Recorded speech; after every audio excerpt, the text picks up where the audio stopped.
అప్పుల బాధలు వెంటాడుతున్నాయా? అయితే 6 JVR వారి జాతిరత్నాలు ధరించండి. నక్సలైట్ల మీద పెద్ద ఎత్తున ఓ రకంగా వాళ్ళు ఉండకూడదు అని చెప్పేసి అమిత్ షా పర్సనల్గా తీసుకొని మరి గట్టిగా చేపిస్తున్నారు. నక్సలైట్ మనుషులను చంపొచ్చాము వాళ్ళు, నక్సలిజాన్ని చంపలేదు. అంటే మీ పార్టీ పేరుని మీ ఇంటి పేరుగా మార్చుకున్నారు. పార్టీ మారదాం, నా స్థాయి ఏంటి, నా సబ్జెక్ట్ ఏంటి, నా లెవెల్ ఏంటి అని ఎప్పుడు అనిపించలేదా? నేను సిపిఐలో ఉన్నాను కాబట్టి ఇంత పెద్ద నాయకుడు అయినాను. ఇంకొక దానిలో ఎక్కడ మరుగైపోయి ఉండేవాడిని. ఏపీ రాజకీయాలు ఎలా ఉన్నాయని మీకు అనిపిస్తుంది? YCP versus TDP. 3 పిల్లలు పగుల్లో కొట్లాడుకుంటారు, రాత్రి ఒక ఇంట్లో పడుకుంటారు పోయి. ఇప్పుడు చంద్రబాబు నాయుడు గారికి జగన్మోహన్ రెడ్డి గారికి ఉన్న తేడా ఏంటి? ఇప్పుడు ఏ రాయి మా పండుగ కొట్టుకోవడానికి? తెలంగాణ రాజకీయాల్లో రేవంత్ రెడ్డి ముఖ్యమంత్రిగా ఫెయిల్ అయ్యారు. అక్రమ సంబంధం ఉండబట్టే కదా కొంప కూలిపోతుంది. ఇప్పుడు 6 గ్యారంటీలు హామీగా ఇచ్చి అధికారంలోకి వచ్చి అమలు చేయటంలో పొరపాటు చేస్తున్నాడు. బయలుపైకి మంత్రమా ఓం రీం క్లీం రేం అయిపోవడానికి. మీరు గాంధీ జయంతిలో చికెన్ తిన్నారు. నేను తెలంగాణ తక్కువైనా ప్రచారం మాత్రం ఎక్కువ చేసి. మీరు దేవుని నమ్ముతారా నమ్మరా? నారాయణ తల ఉంచి సామాన్య భక్తులు పూజ చేసి నన్ను ప్రచారం చేశారు. అంటే అమ్మిన మద్యం కూడా అది మరీ కల్తీ మద్యం అమ్మారు జగన్మోహన్ రెడ్డి అనేది. ఒకటి దిగదాత అన్నీ వస్తాయండి. ఏ కమ్యూనిస్ట్ నాయకుడి మీద రాని కొన్ని కాంట్రవర్సీలు కేవలం మీ మీద మాత్రం వస్తాయి, ఎందుకలా? నాకు నటన చేత కాదు కదా.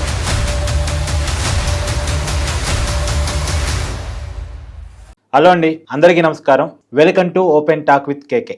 నాతో ఉన్నారు బోలా మనిషి, ముక్కు సూటి మనిషి.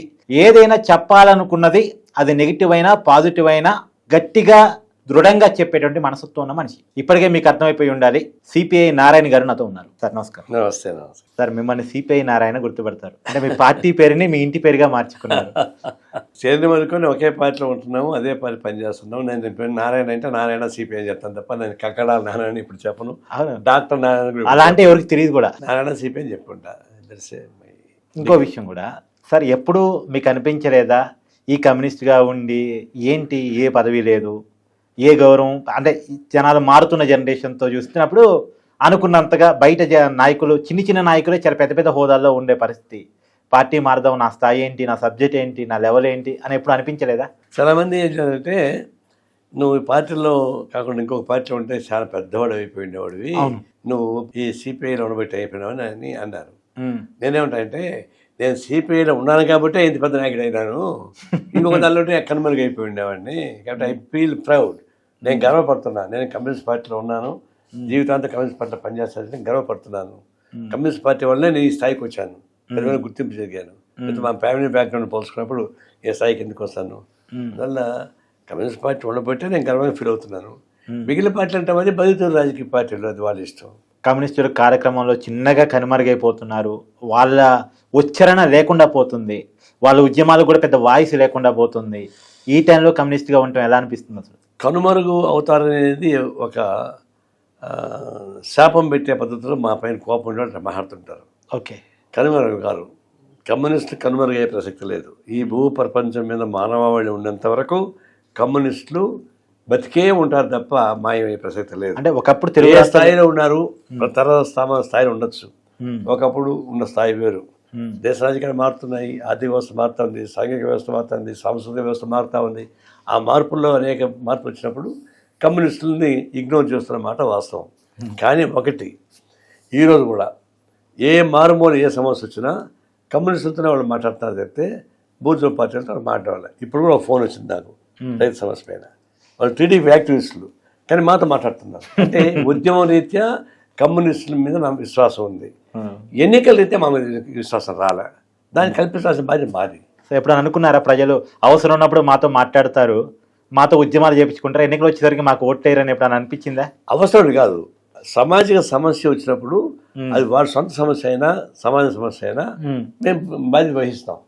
కాబట్టి వాళ్ళ అవసరం మా అవసరం కాదు, మా కర్తవ్యం ఏంటి సేవ చేయడం, వాళ్ళ అవసరం ఏంటి వాళ్ళకున్నటువంటి సమస్య చెప్పడం, అంతవరకు మేము చేస్తాం. ఆ తర్వాత ఓట్లు వేసినా వేగిపోయినా అది వాళ్ళ ఇష్టం.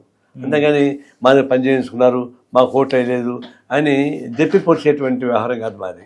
మా కర్తవ్యం ఏం చేసాం, ప్రజలు నిర్ణయించుకోవాలి, వాళ్ళ చైతన్యం రావాలి, వాళ్ళు ఇష్టం ఉంటే వేస్తారు, లేకపోతే వేయకపోవచ్చు. కానీ నమ్మకం లేకుండా పోతే మా ఎందుకు మాట్లాడతారు చెప్పండి. మా పార్టీ బలహీనంగా ఉంది, ఏమీ చేయలేము, అని తెలుసు. ఆయన ఎందుకు మనం మాట్లాడతారు ఉద్యమాల రీత్యా? ఎక్కడ ఉద్యమం ఎందుకు మనం మాట్లాడతారు? మా కార్యకర్త మాట్లాడతారు. ఇప్పుడు గుర్తుపెట్టుకో, ప్రతి జిల్లాలో ఏదో పద్ధతుల్లో ఎర్ర జెండా ఎగురుతూనే ఉన్నాయి. అయితే ప్రశ్న రాకపోవచ్చు, ఎందుకంటే 95% of the media corporate companies అయిపోయినాయి. ఇప్పుడు మీ మీడియా కూడా ఏంటంటే మీకు అడ్వర్టైజ్మెంట్లో ఆ గొడవ ఈ గొడవలో ఇరుక్కుపోతారు. మా చూపించేంత మాత్రం మీకేం ఉపయోగం ఉండదు, అందువల్ల చూపించకపోవచ్చు. మీడియాలో రానంత మాత్రాన మా ఉద్యమాలు ఆగవు, పత్రికలో రానంత మాత్రాన మా ఉద్యమాలు ఆగవు. ఉద్యమాలకు మా పత్రిక రిప్రజెంట్ చేయకపోవచ్చు, అంతేగాని ఏం చేయలేని అనుకోవడానికి లేదు. బలహీన పార్టీ సహా అన్ని చోట్ల, ఇప్పుడు చిత్తూరులో మాది బలహీన పార్టీ. ఇప్పుడు మామూలు రైతులు అందరూ వచ్చి మా దగ్గర నిలబడుతున్నారు, ఫైట్ చేస్తున్నారు ధరల కోసం. ఇప్పుడు టీడీపీ ఫోన్ చేశారు, మీరు మా మీద ఫైట్ చేసేట్లా అని. మీ మీద ఫైట్ చేయడం ఏంటి? రైతులు అందరూ రైతులు, వాళ్ళు కేజీ 12 రూపాయలు కావాలని అడుగుతుంటే మేము 4 రూపాయలు ఇస్తామంటే అటు కుదురుతుంది. కాబట్టి సమస్య వచ్చినప్పుడు డెఫినెట్గా పోతాం. అది ఎవరు వ్యతిరేకమా ఎవరు అనుకో మనకు అవసరం లేదు. ప్రజలకు అనుకూలంగా మేము పోతాం. ప్రజలకు అనుకూలంగా మేము పోయేటప్పుడు ఏదో కొంతమందికి ఇష్టం లేకుండా పోతే మనం వ్యతిరేకించవచ్చు, మేము చేయగలిగింది లేదు. అంటే నాకు గుర్తున్నంత వరకు మా జనరేషన్ చూసింది, మీరు రాఘవుల్ గారు సిపిఐగా, మీరు సిపిఎంగా బివి రాఘుల్ గారు చాలా పెద్ద నాయకులు ఉమ్మడి రాష్ట్రంలో. మీ మద్దతుతోనే, అంటే కమ్యూనిస్టుల మద్దతుతోనే ప్రభుత్వాలు ఏర్పడే పరిస్థితి. కమ్యూనిస్టులు ఎవరికి మద్దతిస్తే వాళ్ళ వైపు జనం ఉండే పరిస్థితి. సరే, కమ్యూనిస్టులకు ఓట్లేసిన వేయకపోయినా కమ్యూనిస్టుల మాట నమ్మి ఎవరికి ఓట్లేయాలో డిసైడ్ చేసుకునే పరిస్థితి. ఆ పరిస్థితి నుంచి ప్రజల ఓట్లలో చర్చలో లేకుండా పోయారు కమ్యూనిస్టులు అనే దాంట్లో. అంటే గుడ్ విల్ ఉంది మాట వాస్తవం, కానీ ఓట్ ప్రజలు కూడా ఏం చేస్తారంటే ఎవరికి వేస్తే గెలుస్తారు అనేది ఆలోచిస్తున్నారు. కమ్యూనిస్టులకు ఓట్లు వేసేంత మాత్రం గెలవాలనే అభిప్రాయం వాళ్ళకి. ఎందుకంటే కమ్యూనిస్ట్ పార్టీ చీలిపోయిన వల్ల బలహీనపడింది. బలహీనపడిన తర్వాత ఏదో ఒక ఫెంటల్ రాజకీయాలు ఉండాల్సిన పరిస్థితి ఏర్పడింది. మేమే కాదు, భారతదేశం మొత్తం మీద కూడా ఏ ఒక్క రాజకీయ పార్టీ కూడా ఒంటరిగా పోటీ సిద్ధంగా లేదు. బీజేపీ బలం అంటున్నామా? బీజేపీతో పాటు 17 పార్టీలు ఉన్నాయి. కాంగ్రెస్ పార్టీ బలం ఉన్నామా? కాంగ్రెస్ పార్టీ కూడా 19 పార్టీలు కలిసి ఇండియా కూటమి ఏర్పడింది. ఇండియా కూటమి, అందువల్ల మీరు కూడా ఉన్నారు. కోయిలేషన్ సిపిఐ కూడా ఉంది కదా. కోయిలేషన్ ఎరా వచ్చేసింది. ఏ ఒక్క రాజకీయ పార్టీ సొంతంగా గెలిచే అవకాశం లేదు. ఒకప్పుడు ఉండింది, 67 ముందు ఉండింది, తర్వాత వచ్చేసింది. మేము కూడా దానిలో కలిసి ఉన్నాం. కలిసినప్పుడు ఏమవుద్ది, బలమైన పార్టీలో బలహీన పార్టీ చేస్తే బలమైన పార్టీకి బలం పెరుగుతుంది, బలహీన పార్టీకి పెద్ద ప్రచారం రాదు కాబట్టి మేము దానికి దూరంగా ఉన్నాం అనుకోండి. అప్పుడు బీజేపీ లాంటి ప్రమాదకర రాజకీయ పార్టీని ఓడించడానికి ఉపయోగపడే శక్తి మేము డిస్టర్బ్ చేసిన అవుతాం. అలా కలిసి పనిచేస్తాం. కలిసి పనిచేస్తున్నప్పుడు కొంచెం ఇబ్బంది ఉన్నమాట వాస్తవమే. అయితే ఇదేం తాత్కాలికం. బీజేపీ ఓడిపోయి ఇండియా గెలిచినంత మాత్రాన సమాజం మొత్తం మారేదేం లేదు. కానీ దుర్మార్గమైన పాలన ఈ 10 ఏళ్ళు బీజేపీ పాలన ఒక దుర్మార్గమైన పాలన. ప్రజలు మెచ్చుకుంటున్నారు. ప్రజాస్వామ్యాన్ని కూలి చేస్తూ ఉంది, లౌకిక వ్యవస్థను కూలి చేస్తూ ఉంది, న్యాయ వ్యవస్థను కూలి చేస్తూ ఉంది, ఎన్నికల కమిషన్ కూలి చేస్తూ ఉంది, వ్యవస్థ మొత్తం ధ్వంసం చేసి పారేస్తూ ఉంది. కేవలం కార్పొరేట్ సంస్థల కనుసంధానంలో ఉండాలని కోరుకుంటా ఉంది. అతను అయితే ఇస్తాం. కాదు సార్, ప్రజల ఓటుతో గెలుస్తున్నారుగా. గెలుస్తున్నారని మీరు అంటున్నారు. 2004 ఎన్నికల్లో మేము 400 సీట్లు గెలుస్తాం, 400 సీట్లు గెలుస్తామని చెప్పేసి అని మోడీ ఈ దేశం మొత్తం ఎగిరాడు. ఏమైంది, 303 నుంచి 240. హెచ్చుతగ్గులు ఉంటే ప్రజాస్వామ్యం చెప్పేదను. 400 సీట్లు వస్తాయని చెప్పేసి ఛాలెంజ్ చేసి దేశం మొత్తం తిరిగినవాడు మిసాలు తిప్పేసుకుంటా. కేవలం చివరికి 303 నుంచి 240 తగ్గాడంటే ఏం తగ్గిపోయాడు? జనం బలం తగ్గింది, సీట్లు తగ్గినాయి, ఓట్లు తగ్గినాయి, జనం బలహీనపడ్డారు. కానీ ట్యాక్ట్ఫుల్గా అటు చంద్రబాబు నాయుడు నితీష్ కుమార్ కలుపుకొని ప్రధానమంత్రి అయ్యాడు తప్ప ఆయన సొంత ప్రధానమంత్రి కాదు. కానీ ఇప్పటికీ ఎక్కువ సీట్లు ఎక్కువ ఓట్లు బీజేపీ దగ్గరే ఉన్నాయిగా. అదే చెప్తాను కదా, ఎక్కువ ఉంటే రావాలి కదా, మరి 50% అబౌవ్ రావాలి కదా. అటు వచ్చింది, మనం కూడా ఓడిపోయాడుగా. ఇప్పుడు కూడా మళ్ళీ ఓడిపోతాడని తెలిసే ఈ బీహార్లో ఎలక్షన్స్లో ఓడిపోతే దేశం మొత్తం మళ్ళీ ఓడిపోతాడని అనుమానపడి చివరికి జిఎస్టీలో మార్పులు తీసుకొచ్చాడు. జిఎస్టీలో 4 స్లాబ్లు 2 స్లాబ్లు ఇచ్చాడు. అవును, ఇప్పుడు చెప్తున్నా, ఇప్పుడు ఒక కుటుంబానికి 15,000 రూపాయలు మేము లాభం చేస్తామని చెప్పేసి బీజేపీ చెప్తున్నారు. అయితే 9 ఏళ్లుగా మీరు ప్రజల్ని 15 లక్షల కోట్ల రూపాయలు లూటీ చేశారు. 15 లక్షల కోట్ల రూపాయలు లూటీ చేస్తే ఇప్పుడు ఎన్నికలు వస్తాయి కాబట్టి భయపడి రాయి తీరుస్తున్నారు. ఈ 15 లక్షల కోట్ల రూపాయలు ఏమైనాయి, ఎవరికి పెట్టారు? 16 లక్షల కోట్ల రూపాయలు డబ్బులు బ్యాంకులో తీసుకొని ఎగ్గొట్టిపోయి విదేశాల్లో ఉన్నారు, వాళ్ళు మీరు పోలే. 13 లక్షల కోట్ల రూపాయలు రాయితీలు ఇచ్చారు, అంటే రద్దు చేశారు, వాళ్ళ బాకీలు రద్దు చేశారు, అదంతా పోగొట్టారు. ఒకవైపు ప్రజల దగ్గర లూటీ చేశారు, ఈ డబ్బులు తీసుకెళ్ళి మళ్ళీ కార్పొరేట్ కంపెనీలకు అప్పగించారు. దీని ప్రజలకు తెలియదా? తెలుసు. ఇప్పుడు నాకు ఒక విషయం క్లియర్గా చెప్పండి.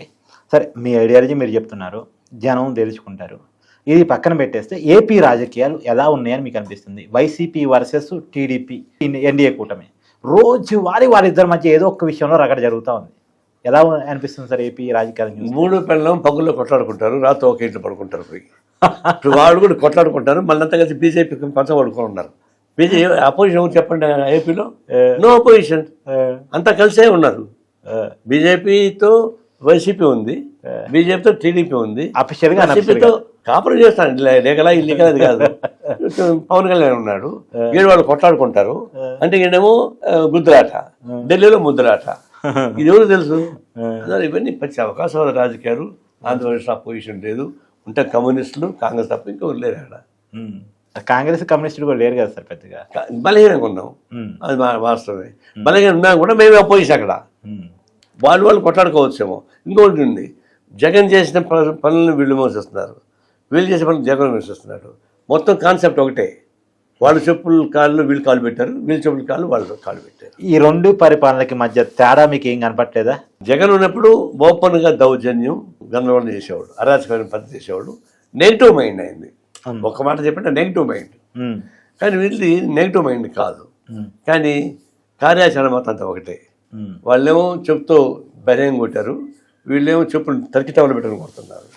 అంతే తేడా, అంతే నాకేం కనపడలే. సరే, ఇప్పుడు రాజకీయాలకు అతీతంగా నారాయణ గారు కొద్దిగా ఓపెన్గా మాట్లాడాలని అనుకుంటున్నాను. ఎందుకంటే సుదీర్ఘమైనటువంటి రాజకీయ అనుభవం మీకుంది. దేశ రాజకీయాన్ని, రాష్ట్ర రాజకీయాన్ని, రాజకీయ నాయకుడిని చాలా దగ్గర నుంచి అమితంగా చూసిన వ్యక్తి మీరు. కాబట్టి ప్రజలకి మీ ద్వారా కొంత సమాచారం ఇద్దామనేటువంటి ఆలోచన మాకుంది. ఇప్పుడు చంద్రబాబు నాయుడు గారికి, జగన్మోహన్ రెడ్డి గారికి ఉన్న తేడా ఏంటి? ఇప్పుడు ఏ రాయి పన్నుడు కొట్టుకోవడానికి జగన్మోహన్ రెడ్డి ఓపెన్గా అరాచకం చేశాడు, ఈయన ఓపెన్గా అరాచకం చేయడు, అట్లాంటి అలవాట్లేదు. పరిపాలన తేడా లేదు కదా. ఆయన ఏ కాంట్రాక్టర్లకి అయితే అప్పగిచ్చి దోచిపెట్టాడు, ఈయన అది మనకి ఇస్తున్నాడు కదా. మళ్ళీ ఆయన ఎప్పుడైతే మనోపల్లి వాళ్ళకి భూములు ఇచ్చాడు, ఈయన అదే ఇస్తున్నాడు కదా. అంటే ఇప్పుడు డెవలప్మెంట్ లేదు, ఎకరం 90 రూపాయలు ఎక్కడ ఫారిన్ కంపెనీస్ వస్తున్నాడు కదా. కాబట్టి ఆయనకి ఏం తేడా లేదు. ఆయన వదిలిపెట్టిన చెప్పులు ఈయన కాలు పెట్టుకుని తిరుగుతున్నాడు. కాబట్టి మాటలు, భాష, వేషం తేడా ఉంది. చూడండి, లెక్కలు తీయండి. ఆయన వచ్చి మొదలుకొని ఎన్ని వేల ఎకరాలు కార్పొరేట్ కంపెనీలు ఇచ్చాడు, ఎన్ని వందల ఎకరాలు ప్రజలకు ఇచ్చాడు. 10 ఎకరాలు కూడా ఇవ్వలేదు, కానీ వేల ఎకరాలు కాస్ట్లీ భూములు తీసుకెళ్ళి కార్పొరేట్ కంపెనీకి ఇస్తున్నాడు. అంతకుముందు ఆ గవర్నమెంట్లో ఎవరైతే లబ్ధి పొందారో వాళ్ళే ఇప్పుడు లబ్ధి పొందుతున్నారు. నేను పేరు కూడా చెప్పగలను కావాలంటే. కాబట్టి మారిపోయి ఉంది. ఆయన దగ్గర ఏ కాంట్రాక్టర్లు అయితే లబ్ధి పొందారో వాళ్ళే ఈయన దగ్గర లబ్ధి పొందుతున్నారు. వాళ్ళు మారలే, వీళ్ళు మారారు తప్ప రాజకీయాలు, వాళ్ళు మారలే. దానికి అర్థం ఏంటి? ఏ రైతే పళ్ళు కొట్టుకుంటేకి. అంటే ఏపీ రాజకీయాల్లో అభివృద్ధి అప్పుడు లేదు, ఇప్పుడు ఉంది.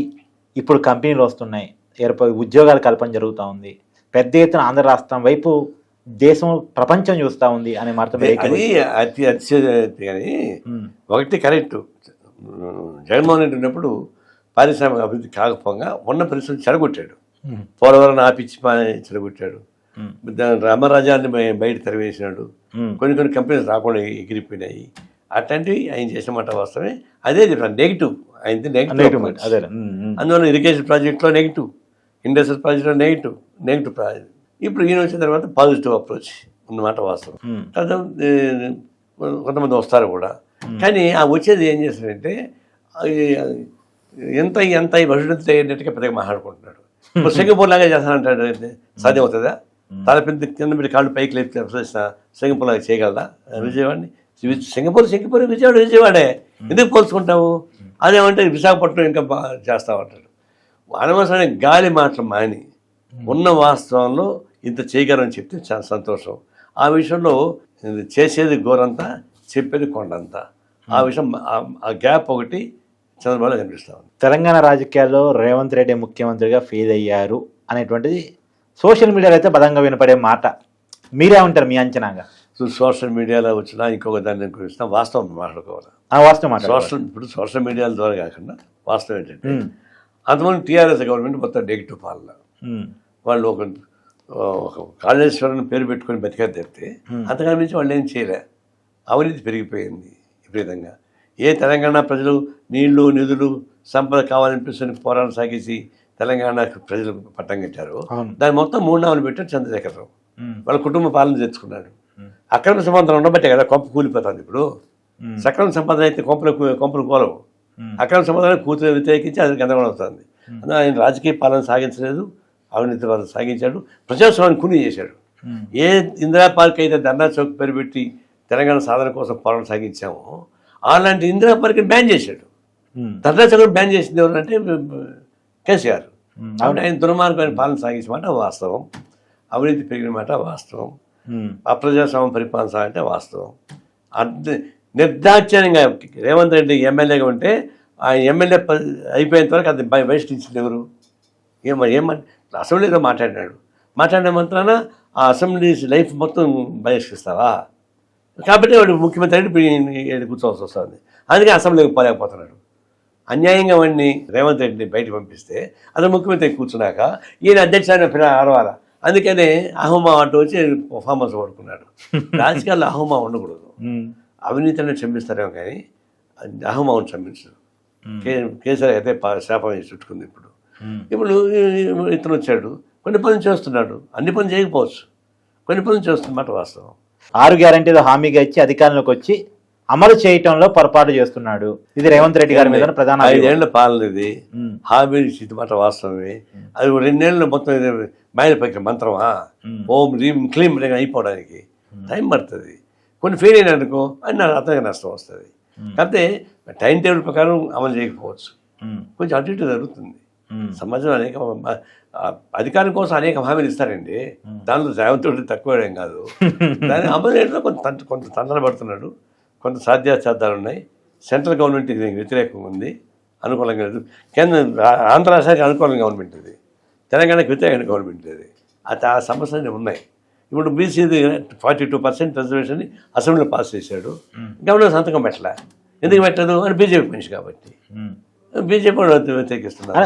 బీసీలకి 42% రిజర్వేషన్ ఇవ్వాలని నిజంగా చిత్తశుద్ధిగా రేవంత్ రెడ్డి పనిచేస్తున్నారని మీకు అనిపిస్తుందా? ఇప్పుడు అసెంబ్లీలో చట్టం పెట్టింది పాస్ చేసుకున్నాక ఇంకా చిత్తశుద్ధి గురించి మాట్లాడే చట్టం అంటే కాదు సార్, నేనేమంటానంటే కాదు కూడా రేవంత్ రెడ్డికి చిత్తశుద్ధి అంతా లేదంటే నార్కో టెస్ట్ పెట్టలేదు. కానీ అతను అసెంబ్లీలో చర్చ పెట్టాడు, ఆమోదింపు చేశాడు. గవర్నర్కి నేను కూడా పోయా దాన్ని తీసుకొని సంతకం పెట్టమని. చిత్తశుద్ధి లేదంటే అంటే దాంట్లో కొన్ని మిస్టేక్స్ నేను చెప్తున్నాను సార్. ఇప్పుడు చివరిలో చేసినటువంటి 2018 తెలంగాణ పంచాయతీరాజ్ చట్టానికి సవరణ బిల్లు ఏదైతే ఉందో అది మొదట చేసి రాష్ట్రపతి గారి దగ్గరికి ఏ బిల్లు అయితే పంపించారో ఆ బిల్లు కంటే ముందు చేయాల్సిందని చివరిలో చేశారు అనేటువంటిది. అవి టెక్నికల్ మ్యాటర్. మరి టెక్నికల్ ఇంపార్టెంట్ కదా? కాదు, అవి టెక్నికల్ మ్యాటర్. ప్రాక్టికల్గా ఏంటి? బీసీలు అబ్సర్వ్ చేస్తుందా లేదా? యూత్లో వాళ్ళు పెరిగింది అది, వాళ్ళు పెరిగింది. ఇప్పుడు సంక్షేమ పథకాలు కాదు మాకు కావాల్సింది, పొలిటికల్ పవర్ కావాలని కోరుతున్నారు. అవును, అంతకుముందు సంక్షేమ పథకాలు, రిజర్వేషన్స్, ప్రమోషన్స్ అని అనేవాళ్ళు. ఇప్పుడు మాకు ఎక్కలేదయా, మాకు పొలిటికల్ పవర్ కావాలంటున్నారు. మరి దాని అర్జీ పెరిగింది. దాని ప్రకారం మనం మారాలి లేదా? దాని ప్రకారం చేశాడు. అతనికి చిత్తశుద్ధి ఉందా అంటే అంటే టెక్నికల్ గా కరెక్ట్ గా చేయట్లేదు కదా, ప్రొసీజర్ ప్రకారం చేయట్లేదు కదా అనే దాంట్లో నుంచి ఏం అసెంబ్లీలో పాస్ అయ్యే ప్రొసీజర్ ఏంటది? అసెంబ్లీలో ముందు చేయాల్సిన పని వెనక చేయాల్సిన పని ముందు తర్వాత విషయం. అసెంబ్లీలో పాస్ అయిందా లేదా? పాస్ అయిన తర్వాత వ్యాలిడ్ ఎవరే కాదా? చెప్పండి. అసెంబ్లీలో మీరు చట్టం చేస్తారు చెప్పండి చూద్దాం.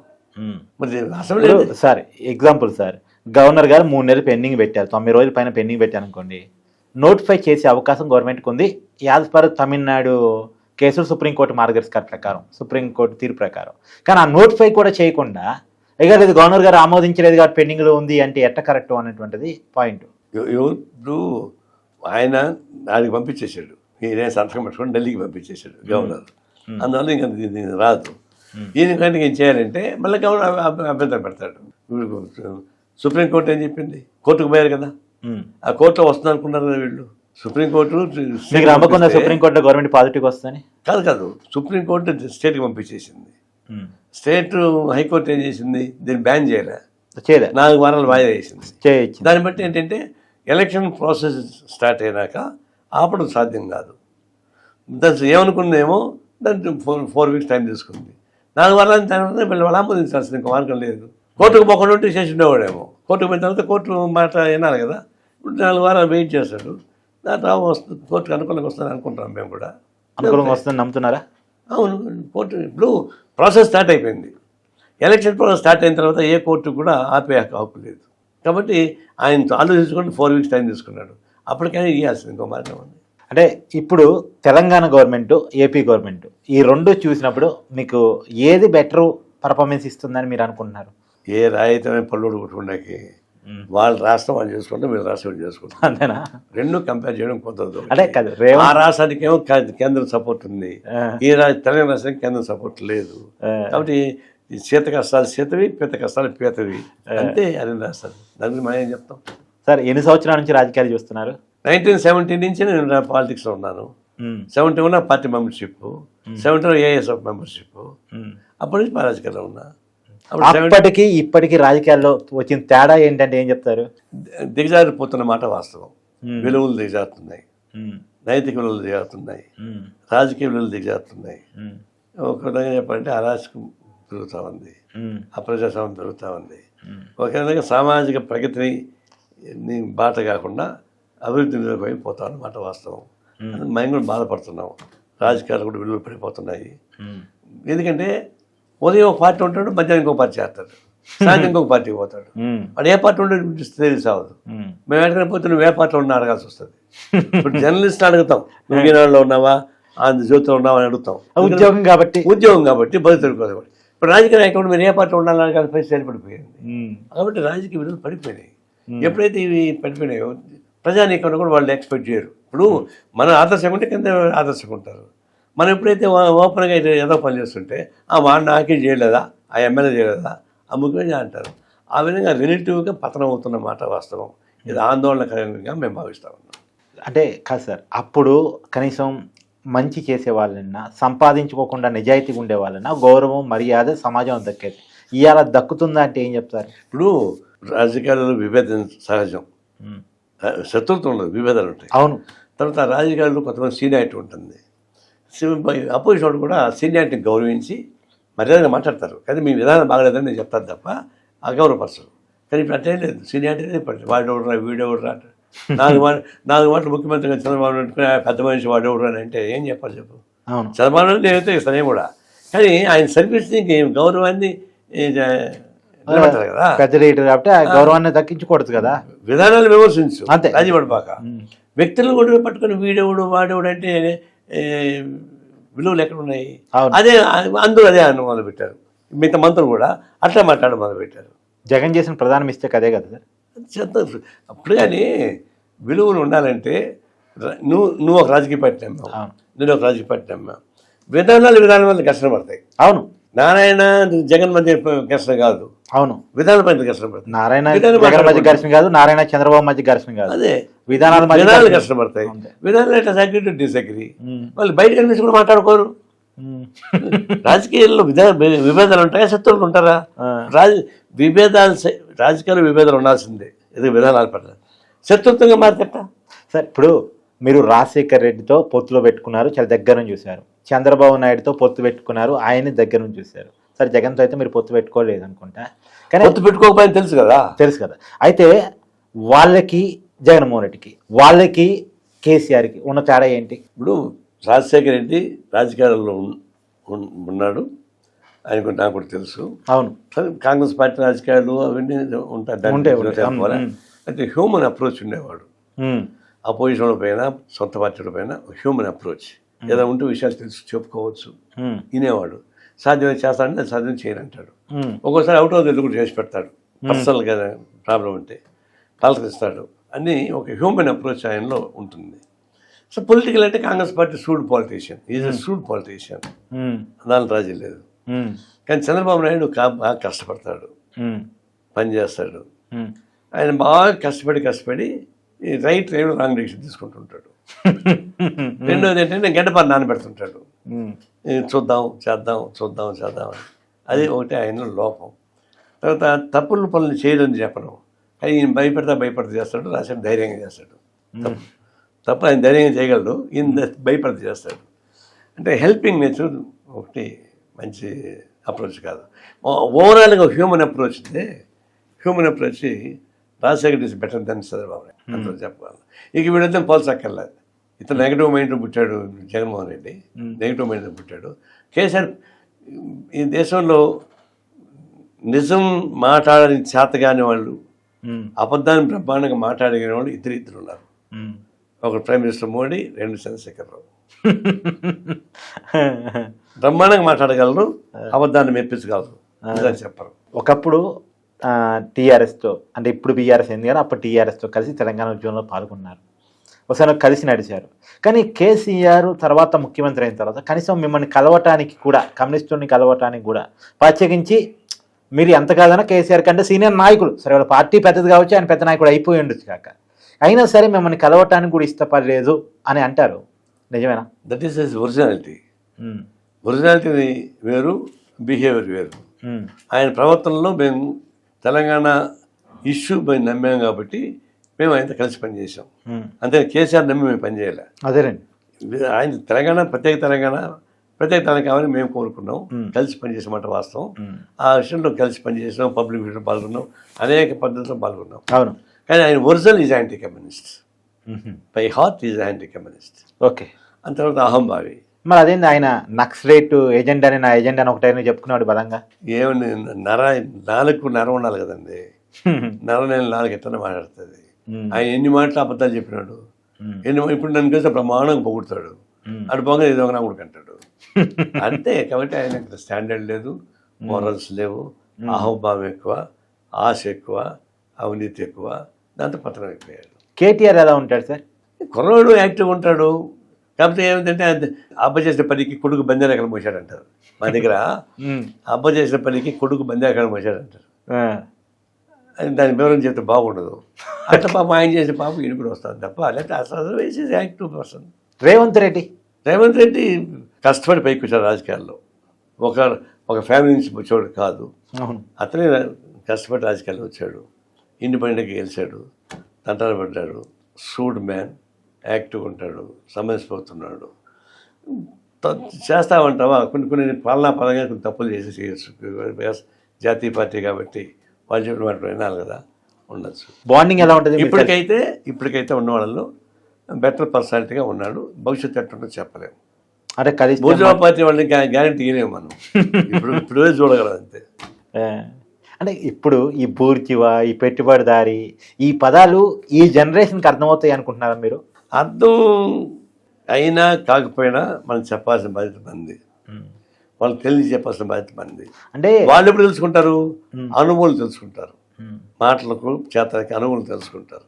ఇప్పుడేం తెలిసేటప్పుడు కూడా బాగా పెరిగాయి, సోషల్ మీడియా వచ్చేసింది. అవును, అందువల్ల జనరల్లో ఏం తెలియదు అనుకోబాకండి. జనాలు తెలియదని అన్ను, కానీ మీరు పట్టుకునే పిడి మాత్రం అర్థమవుతాయా అనేది. పిడివాతం కాదు ఇది. వాళ్ళు కూడా ఏమంటున్నారు అంటే మేము పెట్టుబడిదారి వ్యవస్థని మేము అంటాము, అది పరికట్ట పదాలు మీరు చెప్తారు, డబ్బులు ఉండేవాళ్ళు అని వాళ్ళు అంటారు. అదే కదా ఇది దీని అర్థం కూడా. అందువల్ల తెలియకుండా ఇప్పుడు ఒకవైపు సంపద మొత్తం పెరుగుతూ ఉంది, అదాని, అంబానీ లాంటి కార్పొరేట్ కంపెనీస్ మన కళ్ళకి ఎదురుగానే పెరిగిపోతున్నారు. ఎంత ఎక్కడ ఎంత ఇప్పుడు హైదరాబాద్ ఉన్నారు కదా, అట్లా పెరిగిన వాళ్ళు అదే నిష్పత్తిలో పెరుగుతున్నారు. జన కింద బ్యాలెన్స్ షీట్ ఎట్లా ఉంది, కింద ఏమో సంక్షేమ పథకాలు ఇస్తున్నారు కాబట్టి మీరు సొంత ఓట్లు వేస్తారు, వేసేసాము. కానీ అంతకన్నా మించిన వాళ్ళకి లైఫ్ ఏముంది అక్కడ? మరి ఈ సంపద మొత్తం ఒక పక్క వెళ్తుంది, దారిద్ర్యం ఇంకో పక్క వస్తుంది కదా. జనం తెలుసుకోరా? ఇప్పుడు కాకపోయినా రేపని తెలుసుకున్నాం. అంటే కాదు సార్, ప్రజలు ఐక్యం కావాలని మీరు అంటారు, కార్మికులు కర్షకులు ఐక్యం కావాలనేది మీ స్లోగన్, జనరల్గా మీ నినాదాలు అవే ఉంటాయి. కానీ మీరే ఐక్యంగా ఉండరు, కమ్యూనిస్టులు ఐక్యంగా ముందుకెళ్ళరు, ప్రజలు ఐక్యంగా అని అంటారు అనేది ఉంది. ఇప్పుడు అదే చారిత్రక ఘట్టం, కమ్యూనిస్ట్ విడిపోవడం అనేది కేవలం అసలు ఆ విడిపోయిన పరిస్థితులు వదిలేయండి. ఇప్పటికీ ఒక మాట మీద ఉండరు, ఒక పంద మీద ఉండరు, ఎవరు దారి వాళ్ళలో ఉంటారు అనేది అర్థం కాదు. కలిసే పని చేస్తున్నాము, కలిసే ఉద్యమాలు. ఎక్కడ సార్ మొన్న ఎన్నికల్లో కూడా సిపిఎం ఒక దారిలో పోతే మీరు ఒక దారిలో పోయారు. అది ఎత్తుకోవాలండి. మేము ఒక ఎత్తుకోవడంలో పోయినా ఆయన రాలేదు, దానికి పని చేస్తాం. కమ్యూనిస్ట్ పార్టీ విధానం ఒకటే, కలిసే పని చేస్తాం, కలిసిపోవాలని కోరుకుంటున్నాం. సిపిఐ నుంచి మేమంతా పదే కోరుకుంటుంటే కలిసిపోవాలంటున్నాం. వాళ్ళు ఇంకా రాలేదు. కొన్ని ఎత్తుకోవడంలో వాళ్ళ ఎత్తుకోవడం వేరుగా ఉండొచ్చు. వాళ్ళు కూడా దీన్ని కలిసి పని చేయాలని ట్రై చేశారు, కాబట్టి వాళ్ళు కొంచెం గట్టిగా పట్టుబట్టారు కాబట్టి పోయారు. మేము గట్టిగా పట్టుబట్టలేదు. అంతేగాని తేడా ఏమి లేదు. ఎప్పుడో ఒకసారి కలిసే పని చేస్తాం. నిలవాల్సిన అవసరం ఉందని మీరు కోరుతున్నారు, మేము కోరుతున్నాం, అందరూ కోరుతున్నాం. కానీ అది మాత్రం ఎప్పటికీ సాధ్యం కావట్లేదు. సాధ్యం అవుతుంది. ఇప్పుడు జనరల్గా ఈ జనరేషన్ అంటే ఒక జనరేషన్లో మీరు గట్టిగా చెప్పారు, ఒక జనరేషన్ మిమ్మల్ని విన్నది. కానీ ఈ జనరేషన్కి మీరు చెప్పగలిగే పరిస్థితిలో లేరు, చెప్పిన వినే పరిస్థితిలో ఈ జనరేషన్ లేదు. ఈ జనరేషన్ గ్యాప్ని మీరు ఎలా ఫీల్ అవుతున్నారు? అందుకే కదా మేము కూడా పార్టీలో సీనియారిటీ కట్ ఆఫ్ ఇయర్ పెట్టుకున్నాం. 75 ఏళ్ళు పైబడిన వాళ్ళు విధానాల్లో ఉండకూడదని సెంట్రల్ డిసైడ్ చేసుకున్నాం. అది చేసుకోబట్టే నేను కూడా బయటకు వచ్చా. సెంటర్ కంటిన్యూ అయ్యేవాడిని. మేమే చూసుకున్నాం, అయ్యా మన ఏజ్ కట్ ఆఫ్ పెట్టుకున్నాం. దాని ద్వారా కింద రాను కొత్త వాళ్ళు వస్తారు. కొత్త వాళ్ళు వచ్చే కొద్ది కొత్త ఆలోచనలు వస్తాయి, కొత్త ఉత్సాహం వస్తుంది అనేటువంటిది ఒక ప్రయత్నం చేసిన మాట వాస్తవం జరుగుతుంది. అది ఇప్పుడు మీరు చెప్పిన కరెక్ట్. ఒకప్పుడు పెద్దవాళ్ళు చెప్తారు ఎందామని అనుకునేవాళ్ళం. పెద్దవాళ్ళు చెప్పారు కదా ఎందాం, ఇప్పుడు అట్లా అనుకోరు. మాకే తెలుసు ఎక్కువ పెద్దవాళ్ళ కన్నా, వాళ్ళకేం తెలుసు. మేము సోషల్ మీడియా చూస్తున్నాం, రోజువారీ చూస్తున్నాం, ఓపెన్గా అన్ని చూస్తున్నాం, రేపులు చూస్తున్నాం, కొట్టాలు చూస్తున్నాం, కూనీలు చూస్తున్నాం, బిగ్ బాస్ చూస్తున్నాం, అన్నీ చూస్తున్నాం కదా. కాబట్టి వాళ్ళకి అన్నీ తెలుసు. అందులో పెద్దవాళ్ళకి వీళ్ళకి మధ్య గ్యాప్ వస్తున్నమాట వాస్తవమే. సార్, బిగ్ బాస్ టాపిక్ మీ నోటి నుంచి వచ్చినట్టు అడుగుతున్నాను. ఎప్పుడు కూడా మీరు నారాయణ వర్సెస్ బిగ్ బాస్ ఉంటుంది ఎప్పుడు కాదు. అదొక క్షీణ సంస్కృతి నా ఉద్దేశం. ఆ క్షీణ సంస్కృతిని ప్రజల్లోకి తీసుకెళ్ళడం కరెక్ట్ కాదు. అందులో ఇప్పుడు యువతీ యువకులు బంధువులు కాదు, అన్నదమ్ములు కాదు, అక్కచెల్లెలు కాదు, మొగుడు పెళ్ళాం కాదు. వాళ్ళని తీసుకెళ్ళి ఒక 50 మంది తీసుకెళ్ళి గుహన పడేసి 100 రోజుల పాటు మీరు తినండి, తాగండి, పని చేసుకుంటారంటే ఏం చేస్తారంటే వాళ్ళు సంకేతం ఏం చెప్తారు? బయట ఇప్పుడు కూడా మీ ఊర్లో మీ ఇంట్లో తీసుకెళ్ళి ఆడవాళ్ళు మొగాళ్ళు ఒక ఇంట్లో పడేసి బయటకు వచ్చి తలుపేసుకొని కూర్చుంటే 10 రోజుల తర్వాత మీ ఊళ్ళో ఏమంటారు? అదేందా వ్యవసాయం కొంపలాగా ఉంది అంటారు. అంటారా? నువ్వు చెప్పు. మీ ఊర్లో మీ ఇంట్లో ముక్కు ముఖం తెలియనట్టు యువతి ఒకరిని తీసుకెళ్ళి ఆ రూమ్లో పడేసి తలిపేసి పెడితే ఏమంటారు చెప్పు? అంటే కామన్ సెన్స్. ఆ షో జనం ఆదరిస్తున్నారు, పెద్ద ఎత్తున ఏం ఆదరిస్తారండి? భలే వాళ్ళే బట్టలు పెట్టి తిరిగి వాళ్ళు కూడా ఆదరిస్తారు, ఎంతగా చూస్తారు వాళ్ళని. దసరా బుల్లోడు మరో ప్రపంచం. అవును, మరో ప్రపంచం ది బెస్ట్ పిక్చర్ నాగేశ్వర చేసింది. దసరా బుల్లోడు నాగేశ్వర, అది నాన్ సీరియస్. అది 400 రోజులు పోయింది. మరో ప్రపంచం 18 రోజులు పోయింది. దాని బట్టి ఆయన ఏమర్థమవుతుంది? అట్లా చూస్తారు కొంతమంది. ఆ బిగ్ బాస్ అంటే కల్చర్ కొంతమంది ఆస్వాదించవచ్చు, కానీ ఆస్వాదించిన మాత్రాన అది మంచిగా, అది మంచి సంకేతం ఇస్తూ ఉందా? చెడు సంకేతం ఇవ్వదా? యువత చెడిపోవడానికి అవకాశం ఉండేది కలిసి కనపడదా? దువ్వెల మాదిరి అని తెలుసు కదా మీకు, దువ్వాడ శ్రీనివాసరావు గారితో సహజీవనం చేస్తున్నాను ఓపెన్ గా ఇంట్రో ఇచ్చి చెప్పుకున్నారు. ఆమె దీనిలో ఉందండి కదా. ఇప్పుడు లేటెస్ట్ గా ఎంట్రీ అయ్యారు దాంట్లోకి. బిగ్ బాస్ చెప్పారు, బిగ్ బాస్ ఉందని చెప్పారు. అవును. ఎలా చూస్తున్నారు అంటే బయట నెగిటివ్ ట్రోల్స్ అయిన వాళ్ళు కూడా ఏదో చేయటం అనేది ఎలా చూస్తున్నారు మీరు? అదేనండి, సమాజ క్షీణతకి అది ఒక నిదర్శనం. ఆ క్షీణలో ఒక భాగం ఆమె కూడా, ఆ దీనిలో భాగం బిగ్ బాస్ కూడా, దాన్ని ఆదరించేది అదొక భాగం. ఇవన్నీ చెడు అని చెప్పి కదా మేము చెప్తున్నాము. చెడుని ఆకర్షించడం సులభం, నిజాన్ని ఆకర్షించడం కష్టం, సత్యాన్ని నమ్మడం కష్టం, అబద్ధాన్ని బీజంగా నమ్ముతారు. అది సమయం నడుస్తుంది, కానీ అంతలో మాత్రం రాజీ పడడానికి వీలు లేదు, మనం ఫైట్ చేయాల్సింది. మీరు బిగ్ బాస్ విమర్శించి మీరు విమర్శలు ఫాలో అవుతున్నారేమో ఒకసారి చూసుకున్నారు సార్ ఎప్పుడన్నా? నేను చూడండి, నేను ఇంత విమర్శిస్తున్నానా? సినిమా రంగంలో ఉండేవాళ్ళు కానీ, కళాకారులు కానీ ఎవరు నన్ను రాజకీయ నాయకులు కూడా విమర్శించలేదు. ఎవరో పనికి వాళ్ళు ఒకరిద్దరు ఉన్నారు, డబ్బులు కమ్ములు పోయేవాళ్ళు, వాళ్ళు ఒకరిద్దరు అంతే కామెంట్ చేసి ఉండొచ్చు తప్ప నన్ను ఎవరు ఇంతవరకు కామెంట్ ఇంకా అప్రిషియేట్ చేసేవాళ్ళు తప్ప. సినిమాలో ఉండేవాళ్ళకి కూర్చుని అప్రిషియేట్ చేశారండి, బ్రహ్మాండంగా ఫైట్ చేస్తున్నామని పేర్లు చెప్తే బాగుంటుంది వల్ల. అదే కాబట్టి అంత రోజు వచ్చి ఉంటే నేను తట్టుకుని మళ్ళీ మాట్లాడి దాని జోలికి పోయేవాడినా? అందులో చాలా పవర్ఫుల్ వాళ్ళు. బిగ్ బాస్ అనేది సెంట్రల్ గవర్నమెంట్ పోయే శక్తి ఉండేవాళ్ళు, వాళ్ళు కోర్టులో కూడా బెదిరించే శక్తి ఉండేవాళ్ళు, పోలీస్ స్టేషన్ బెదిరించే శక్తి ఉండేవాళ్ళు. అంత శక్తి ఉంది వాళ్ళకి. ఎందుకు? ఎంత మనోపరే కదా. అదే కన్నడలో బిగ్ బాస్ ని బ్యాన్ చేశారట. అవును, అదే గవర్నమెంట్ మంచి గవర్నమెంట్ కాబట్టి చేస్తుంది. మన గవర్నమెంట్ చేస్తే కదా, వీళ్ళు బూతులు లేక గవర్నమెంట్లో. అంటే కాదు సార్, అంటే బిగ్ బాస్ లో మీకు నచ్చిందంటే అందరినీ కలిపి ఒక చోట కూర్చోబెట్టి లైవ్ చేయటం? అదే కాదు, అంతేకాదు. నేను ఇంక ఎగ్జాంపుల్ చెప్తా, చెప్పండి. ఫస్ట్ స్టార్టింగ్ డే చూశాను, ఒక 3 హీరోయిన్లు ఫోటోలు పెట్టాడు. నాగార్జున హ్యాంకరు ఒక హీరోయిన్ పిలిచాడు. ఈ 3 అమ్మాయిల్లో ఎవరితో డేటింగ్ చేస్తావు, ఎవరితో ముద్దు పెట్టుకుంటావు, ఎవరితో పెళ్లి చేసుకుంటావు అడుగుతాడు. ఈ హీరో ఈ అమ్మాయిని ముద్దు పెట్టుకుంటా, ఈ అమ్మాయిని డేటింగ్ చేస్తా, ఈ అమ్మాయిని పెళ్లి చేసుకుంటా. ఆ 3 హీరోయిన్లే ఆతోళ్ళు బొమ్మలు. అంటే ఒక్క యూత్ని తీసుకెళ్ళి 3తో నువ్వు ఎంగేజ్ చేయొచ్చు అనే సంకేతాన్ని బయటకు పంపిస్తే యూత్ ఎగ్జాంపుల్ ఏంటంటే అది మనం చెడు పనులు చేసుకోవచ్చు, ఒకళ్ళని ముద్దాడచ్చు, ఒకరిని పెళ్లి చేసుకోవచ్చు, ఇంకొకటి ఉంచుకోవచ్చు. అని ఇదేం కల్చర్ ఇది? Is it the culture? అక్కడ నాగేశ్వరరావు కొడుకుగా ఉండి ఏదో కల్చర్ నేర్పించేది. దానికన్నా డబ్బులు కక్కుతూ పడతావా? నీకు డబ్బులు లేవా? అక్కడ నాగేశ్వరరావు సంపాదించావు, నువ్వు సంపాదించావు కోట్లు 7 తరాలు తిన్నా కూడా తరాల డబ్బులు. ఇంకా తక్కువ తిందుకని మంచి పని చేయి. తర్వాత లోపల పోయారు, అనేక కేసులు వచ్చాయి. లోపల ఇల్లీగల్ కాంట్రాక్ట్స్, కడుపైన కాంట్రాక్ట్స్, విడాకుల కాంట్రాక్ట్స్ అన్నీ బయటకు వచ్చాయి. ఎన్ని వచ్చాయి చూడండి. అవన్నీ బయటకు వచ్చినప్పుడు ఆడేం జరుగుతుంది లోపల? పని ఇంకో అన్నీ వదిలిపెట్టు. ఈ ఒక శక్తి, మన మానవ వనరులు ఎట్లా వేస్ట్ చేస్తామంటే, నువ్వు శక్తి ఉంది, అది శక్తి ఉంది, బయట ఏదో పని చేసుకుంటాం. ఆ సమాజంలో కొంత నీకు లాభం వస్తుంది, కొంత సమాజానికి ఉపయోగపడుతుంది. అంటే నేషనల్ ఇన్కమ్. ఇప్పుడు నేషనల్ వేస్టేజ్ బాగా యువకులుగా ఉన్న పొగరబోతు యువకులు తీసుకెళ్ళి ఏమి ప్రొడక్షన్ లేకుండా ఆడ పడే ప్రొడక్షన్ ఇంక వేరే ఉండొచ్చేమో, కానీ అసలు దేశానికి ఉపయోగ ప్రొడక్షన్ లేకుండా, దేశానికి సంకేతం లేకుండా, అది వీళ్ళు మంచి పనులు చేస్తారు, రాజ్యాన్ని బ్రహ్మాండం అట్ట మనం కూడా చేస్తారని చెప్పేసి ఒక సంకేతం చూపిస్తున్నావు చెప్పు. అంటే మానవ వనరుల్ని నిర్వీర్యం చేస్తున్నావు, నేషనల్ వెల్త్ వేస్ట్ చేస్తున్నావు, నైతిక వీళ్ళని పడగొడుతున్నావు. పెళ్లి కాకపోయినా పెళ్ళాం ముగ్గురు కాకపోయినా పోయి కాపురం చేసుకోవచ్చు లోపల పోయి చెప్పిస్తాను ఒక సంకేతం చూపిస్తున్నావు. అంటే వ్యభిచారం చేసుకోవచ్చు మనం అని. బాంబే రెడ్ లైట్ వాళ్ళు కడుపు కుట్టుకొని చేసుకుంటారండి. వాళ్ళు కడుపు కుట్టు కోసం చేసుకుంటారు, రెడ్ లైట్లు ఉండాలి బాంబే. నువ్వేం చేస్తావు ఇక్కడ? దానికి తేడా ఏంది చెప్పండి? ఒక పని సమాజం మంచి పని చేస్తామంటావా? నేను ఒక ఆఫర్ ఇస్తున్నా. ఈ బిగ్ బాస్ నువ్వు చేసి సమాజానికి ఉపయోగపడేది చేస్తాను కదా, ఓపెన్ ఎయిర్ థియేటర్ చేసుకోవచ్చి. ఓపెన్ ఎయిర్ థియేటర్స్ అనేకం ఉన్నాయి, వచ్చేసుకో. ఎందుకు మూసి పెట్టుకొని చేసుకుంటావు? నువ్వు మంచి పని చేస్తుంటే, సమాజానికి మంచి వస్తుంటే ఓపెన్ ఎందుకు రావడం లేదు? దాన్ని బట్టి అర్థం అవుతుంది కదా నైతిక విలువలు. దాన్ని పెంచి పెట్టి డబ్బులు సంపాదించుకుంటే నువ్వు డబ్బులు సంపాదించుకుంటావు, సమాజానికి విషయం పోస్తున్నావు. అది కరెక్ట్ కదా. సరే, ఈ మధ్యకాలంలో క్రైమ్ విపరీతంగా పెరిగిపోయింది. భర్తల్ని భార్యలు చంపటం. ఒకప్పుడంటే మీరు పెద్ద ఎత్తున పోరాటం చేసేవారు భార్యల మీద, గ్రోయిన్స్ మీద. అది జరుగుతుంది, అది ఉంది లేదు అని కాదు. అదే క్రమంలో భర్తలను చంపే భార్యలు కూడా ఈ మధ్య కాలంలో కొంతమంది కొన్ని సంఘటనలు బయటకు వచ్చాయి. అంటే ఈ కల్చర్ చివరికి పిల్లల్ని కూడా చంపడానికి వెనకాడిన కల్చర్, అక్రమ సంబంధాల కోసం. ఒకటి ఈ ఆర్థికపరమైనటువంటి లావాదేవీలు, సకల మానవ సంబంధాల్లో ఆర్థికపరమైంది కార్ల్ మార్క్స్ ఎప్పుడో చెప్పాడు. ఇప్పుడు మొగుడు పిల్లల మధ్య కూడా ఆర్థిక సంబంధాలు, బిడ్డలు కాపాడాలని ఆర్థిక సంబంధాలు. ఇవి వచ్చిన తర్వాత వాళ్ళ కోరికలని చంపుకోకుండా అనుభవించాలని కోరిక. ఇవన్నీ వచ్చిన తర్వాత భర్త డబ్బులతో బాగా సంపాదించుకోకపోతే వాడి పైన పెద్ద ప్రేమ ఉండదు, మొగుడు పిల్లల పెరికే కానీ ఉండదు.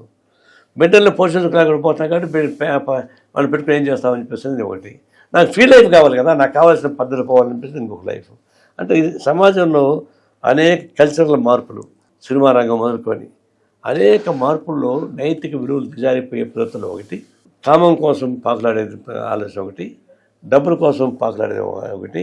దీనిలో పాపవితులు లేవు, మూడు లేదు, పెళ్ళాలేదు, కన్నబిడ్డలు లేదు, మన సుఖంగా ఉందామనేటువంటి ఒక నీతి ఒకటి. ఇవన్నీ వచ్చేస్తూ ఉన్నాయి. ఈ పెట్టుబడిదారీ వ్యవస్థ ఉన్న సంస్కృతి దిగజారిపోతుంది. ఒకప్పుడు సంస్కృతి కాదు. ప్రోగ్రెసివ్ వీధి నాటకాలు, డ్రామాలు, నిర్వహించిన పోరాటాలు ఇవన్నీ కూడా అభివృద్ధి కోసం ఉపయోగపడేటువంటివి. కానీ ఇప్పుడు హీనత స్థితికి ఉపయోగపడుతూ డబ్బులు సంపాదించుకునేటివి, వ్యక్తిగతమైన విలాసం కోసం ఏ పాపాలను చేయొచ్చు అనేటువంటి ఒక సంకేతం వచ్చిన తర్వాత అరాచకం వస్తున్నమాట. వాస్తవం చాలా బాధాకరమే. దీన్ని లేకపోతే ఇద్దరు బిడ్డలు తీసుకెళ్ళాలా పడేసి వెళ్ళిపోయింది. కన్న పేరు ఎట్టా సాధ్యం ఉందండి. ఇప్పుడు సినిమా ఇండస్ట్రీ అన్నారు కాబట్టి అడుగుతున్నాను. మోహన్ బాబు యూనివర్సిటీ మీద ఈ మధ్యకాలంలో ఉన్నత విద్యా మండలి చర్యలు తీసుకోవటం, అంటే వాళ్ళు చేసినటువంటి తనిఖీల్లో అనేక విషయాలు బయటపడటం, ఎక్కువ ఫీజు వసూలు చేయటం కానీ, పిల్లగాళ్ళకి సర్టిఫికేట్ ఇవ్వడంలో ఇబ్బంది చేయటం కానీ. ఇప్పుడు మోహన్ బాబు చాలా పెద్ద లెజెండ్ హీరో సార్, అంటే పెద్ద నటుడు, ఇప్పుడు హీరో కాకపోవచ్చు కానీ ఒక స్థాయికి ఎదిగాడు. ఒక చిన్న కుటుంబం నుంచి వచ్చి ఆయన రాజ్యసభ సభ్యుడిగా కూడా పనిచేశారు.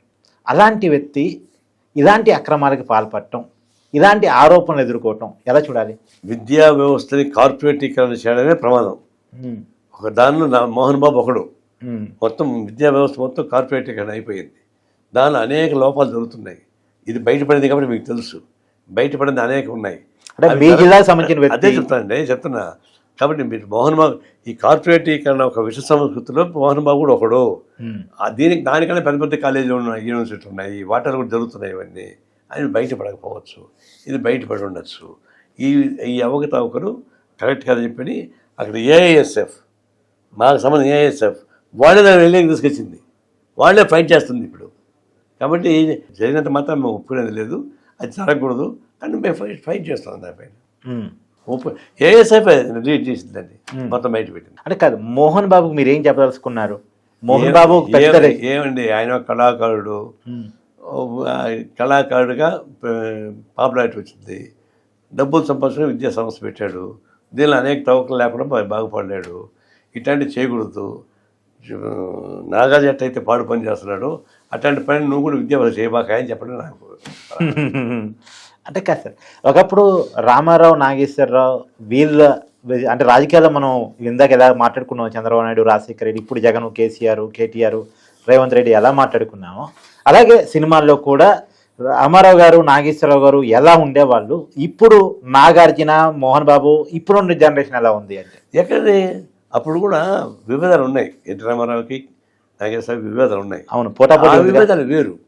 అది జెంటల్నెస్, మంచిగా మాట్లాడుకునేవాళ్ళు.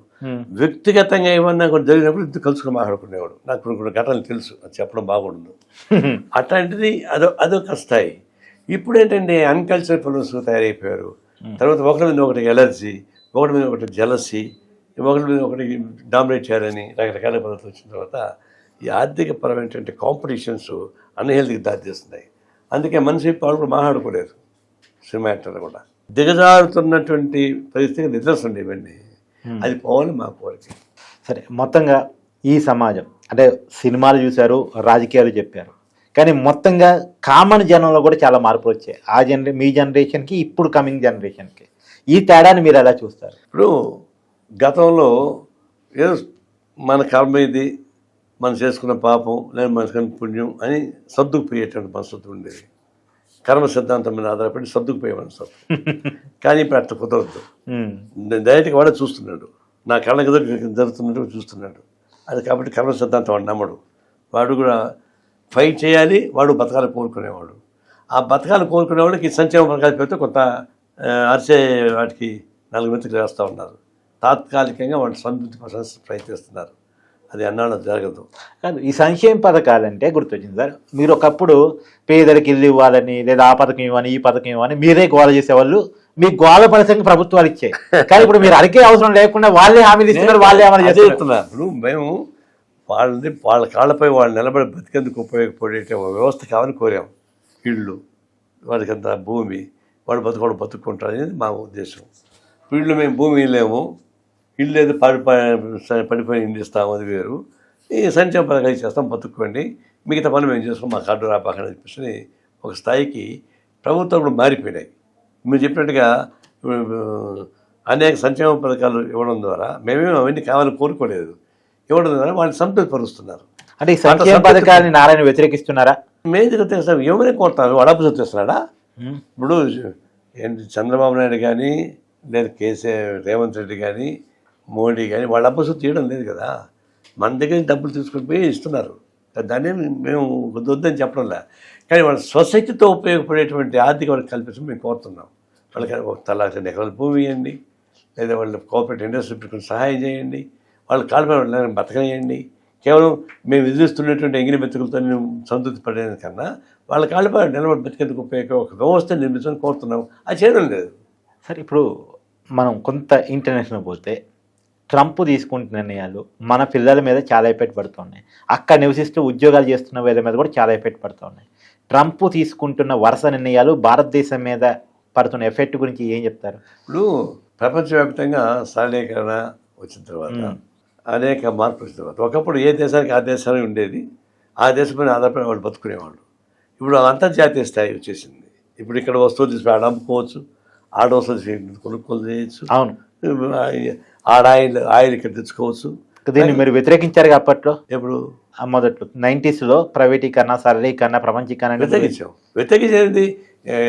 ప్రభుత్వ ఆఫీసు ముందర నల్ల జెండా ఎగరేస్తే నేను ఎగరేసా, నన్ను జాతీయ దేశద్రోహి కేసు పెట్టారు, 15 రోజులు జైల్లో ఉన్నా. చేసాము, అది వద్దన్నా అప్పుడే. అప్పుడు నాకు గుర్తుంది, మీరు ఒక ఎంఆర్ఓను కొట్టిన కేసులో కూడా రాజద్రోహం కేసులో జైలు 3 మాటలు అమ్మేది అట్టు. ఒక ఎంఆర్ఓ కొట్టిన కేసు ఒకటి, నల్ల జెండా కేసు ఎగరేసిన ఒకటి, అటు వచ్చాయి. అది వేరు. అంటే వచ్చిన తర్వాత ఏమైందంటే ఇంటర్ డిపెండెన్స్, ఒక దేశానికి మధ్య ఆటోమేటిక్గా అనివార్యంగా ఆధారపడేటువంటి పరిస్థితి వచ్చేసింది. మనం అవునని కాదన్నా. కాబట్టి ఇది మా దేశం, ఇది అసలు ఇది కుదరదు. ఇప్పుడు అది బాగుంది కాబట్టి ఇక్కడి నుంచి అమెరికాకి పోయారు మన పిల్లకాయలు పోయారు కాబట్టి వాళ్ళు మార్చిపోయింది చెప్పడా. వాడు విధానమే కరెక్ట్ కాదు. మనకి ఇబ్బంది అని అనుకోమాకండి. ప్రపంచంలో అనేక దేశాలు ఇబ్బంది పడుతున్నాయి వాడు చేసే దగ్గర పనులకి. ఇందాక మీరు జగన్ నెగిటివ్ మైండ్ సెట్ అన్నారు, ట్రంప్ కూడా అదే నెగిటివ్ మైండ్ సెట్. అది క్రాక్ అండి, వాడు నెగిటివ్ మైండ్ క్రాక్ కూడా. దేశానికి ఇట్లాంటి ప్రధానమంత్రి కావడం అనేది దురదృష్టం. అమెరికా చదువుతున్న అమెరికాకి ఇట్లాంటి వాడు కావడం చాలా వాడు హింసెల్ఫ్ డిఫాల్టర్ తెలుసా. వాడు వేల కోట్ల రూపాయలు డబ్బులు ఎక్కుంటున్నాడు. Is himself defaulter. అడిగారు నువ్వు డిఫాల్ట్ కదంటే చట్టాల్లో నువ్వు రుసులు ఉపయోగించుకొని నేను చూసుకున్నా ఏం పిక్కున్నాను. అట్లాంటి అన్కల్చర్ ఫెలో దాన్ని వదిలిపెట్టండి పర్సనల్గా. ఇదేంటంటే వాడు బ్లాక్మెయిల్ చేస్తున్నాడు. ఇప్పుడు వాడు ఆయుధాలు తయారు చేస్తాడు, యుద్ధాలను క్రియేట్ చేస్తాడు, అమ్ముకుంటాడు. పాకిస్తాన్కి మనకి యుద్ధం పెడతాడు, ఆయుధాలు అమ్ముకుంటాడు. ఇజ్రాయెల్కి తగ్గు పెడతాడు, ఆయుధాలు అమ్ముకుంటాడు. తర్వాత నా హిజుమ్నే ఉండాలి, నా మాట మీరు వినాలి అంటాడు. వినకపోతే వాళ్ళు బ్లాక్మెయిల్ చేస్తాడు. అట్లంటే ఒక విధంగా బ్లాక్మెయిల్ చేయడం ఒకటి. ఇతర దేశాల సంపద దోచుకుంటున్నాడు. ఇప్పుడు చిలీ ఎందుకు పడగొట్టి చేశాడు, ఎందుకు ఇరాక్ ఎందుకు పోయాడు, లేకపోతే ఎందుకు బొలివియా ఎందుకు పోయాడు అంటే ఇవన్నీ ఆయా సంపదను దోచుకోవడానికి ఉపయోగపడే పద్ధతిలో. అది వాడు కాదు, కార్పొరేట్ కంపెనీస్ వాళ్ళు సహాయం చేసేవాడు. ఇప్పుడేమైంది, ఆ బ్లాక్మెయిల్కి లొంగని వాళ్ళని వాడి డిమాండ్కి లొంగని వాళ్ళని బ్లాక్మెయిల్ చేస్తున్నాడు. భారతదేశం సోవియట్ రష్యా నుంచి ఆయిల్ కొనద్దంటాడు, మరి తక్కువ రేటుకి ఇస్తున్నాడు. మనం తప్పని తీసుకుంటే తీసుకోవద్దు, నేను టారిఫ్ మీద ఇస్తానంటాడు. పాకిస్తాన్కి సహాయం చేస్తానంటాడు. ఇవన్నీ ఒక విధంగా వాళ్ళ స్వార్థం కోసం భారతదేశాన్ని బ్లాక్మెయిల్ చేసే క్రమంలో పిల్లకాయలు నాశనం అయిపోతున్నారు. మన పిల్లలు అందరూ ఇప్పుడు అంతెందుకు అమెరికాలో ఉన్న ప్రజానీకం కూడా ఇప్పుడు తిరుగుబాటు చేస్తున్నారు. ఇప్పుడు ఇప్పుడు నవంబర్ డిసెంబర్ జనవరిలో క్రిస్మస్, అవును, విపరీతంగా సేల్స్ తిరగబడతారు. చూడండి, ఫస్ట్ టైం కమ్యూనిస్ట్ అంటే భయపడే అమెరికాలో కమ్యూనిస్ట్ పార్టీ ఆఫ్ అమెరికా పేరుతో పెద్ద ఎత్తున ప్రదర్శనలు జరుగుతున్నాయి. అవునా? అమెరికా నడిబొడ్డున కమ్యూనిస్ట్ పార్టీ బ్యానర్ పైన communist party of America youth workers ఆందోళన చేస్తారు. అంటే కమ్యూనిస్టులు ఒక సక్సెస్ ఉంది, ఒక ఫెయిల్ ఉంది. ఎగ్జాంపుల్, సోవియట్ రష్యా మీ చేతుల్లో ఉంటే కాపాడుకోలేకపోయారు, నేపాల్ మీ చేతుల్లోకి వస్తే కాపాడుకోలేకపోయారు కమ్యూనిస్టుల చేతుల్లో. అంటే మీరు అంటే ఇక్కడ సిపిఐ మీరు కావచ్చు, అక్కడ వామపక్షాల చేతుల్లోకి నేపాల్ వస్తే కాపాడుకోలేకపోయారు. ఎలా చూస్తున్నారు? కమ్యూనిస్టుల చేతుల్లోకి అధికారం వస్తే వాళ్ళు కాపాడుకోలేరు. మన దేశంలో కూడా ఎగ్జాంపుల్స్ ఉన్నాయి. పశ్చిమ బెంగాల్ కాపాడుకోలేకపోయారు. ఇలా మీ చేతుల్లో అధికారాన్ని త్రిపుర కాపాడుకోలేకపోయారు. ఇప్పుడు అచ్చంగా ప్రపంచవ్యాప్తంగా మార్పులు, దేశవ్యాప్తంగా మార్పులు వచ్చేటువంటి పరిస్థితి అది వేరు. ఇప్పుడు అట్ట కాదు. నేపాల్ దేశవ్యాప్తంగా మార్పుగా అది నేపాల్ అదే వచ్చింది కానీ సరి చేయలేకపోయారు. అదే చెప్తున్నారు. ఆటోమేటిక్ కమ్యూనిస్ట్ యూనిటీ సరిగ్గా లేదు, చెడగొట్టుకున్నారు. కమ్యూనిస్ట్ పార్టీకి వచ్చిన కమ్యూనిస్ట్ పార్టీ మళ్ళీ 3 చేతులు వచ్చినాయి. ప్రచండ వర్గం సరిగ్గా చేయలేకపోయారు. అది అచ్చంగా కమ్యూనిస్ట్ పరిపాలన కాదు. అది కమ్యూనిస్ట్ అధికారులకు వచ్చినా కూడా కింద వాళ్ళందరితో రాజీ పడుకొని అది చేయలేకపోయారు.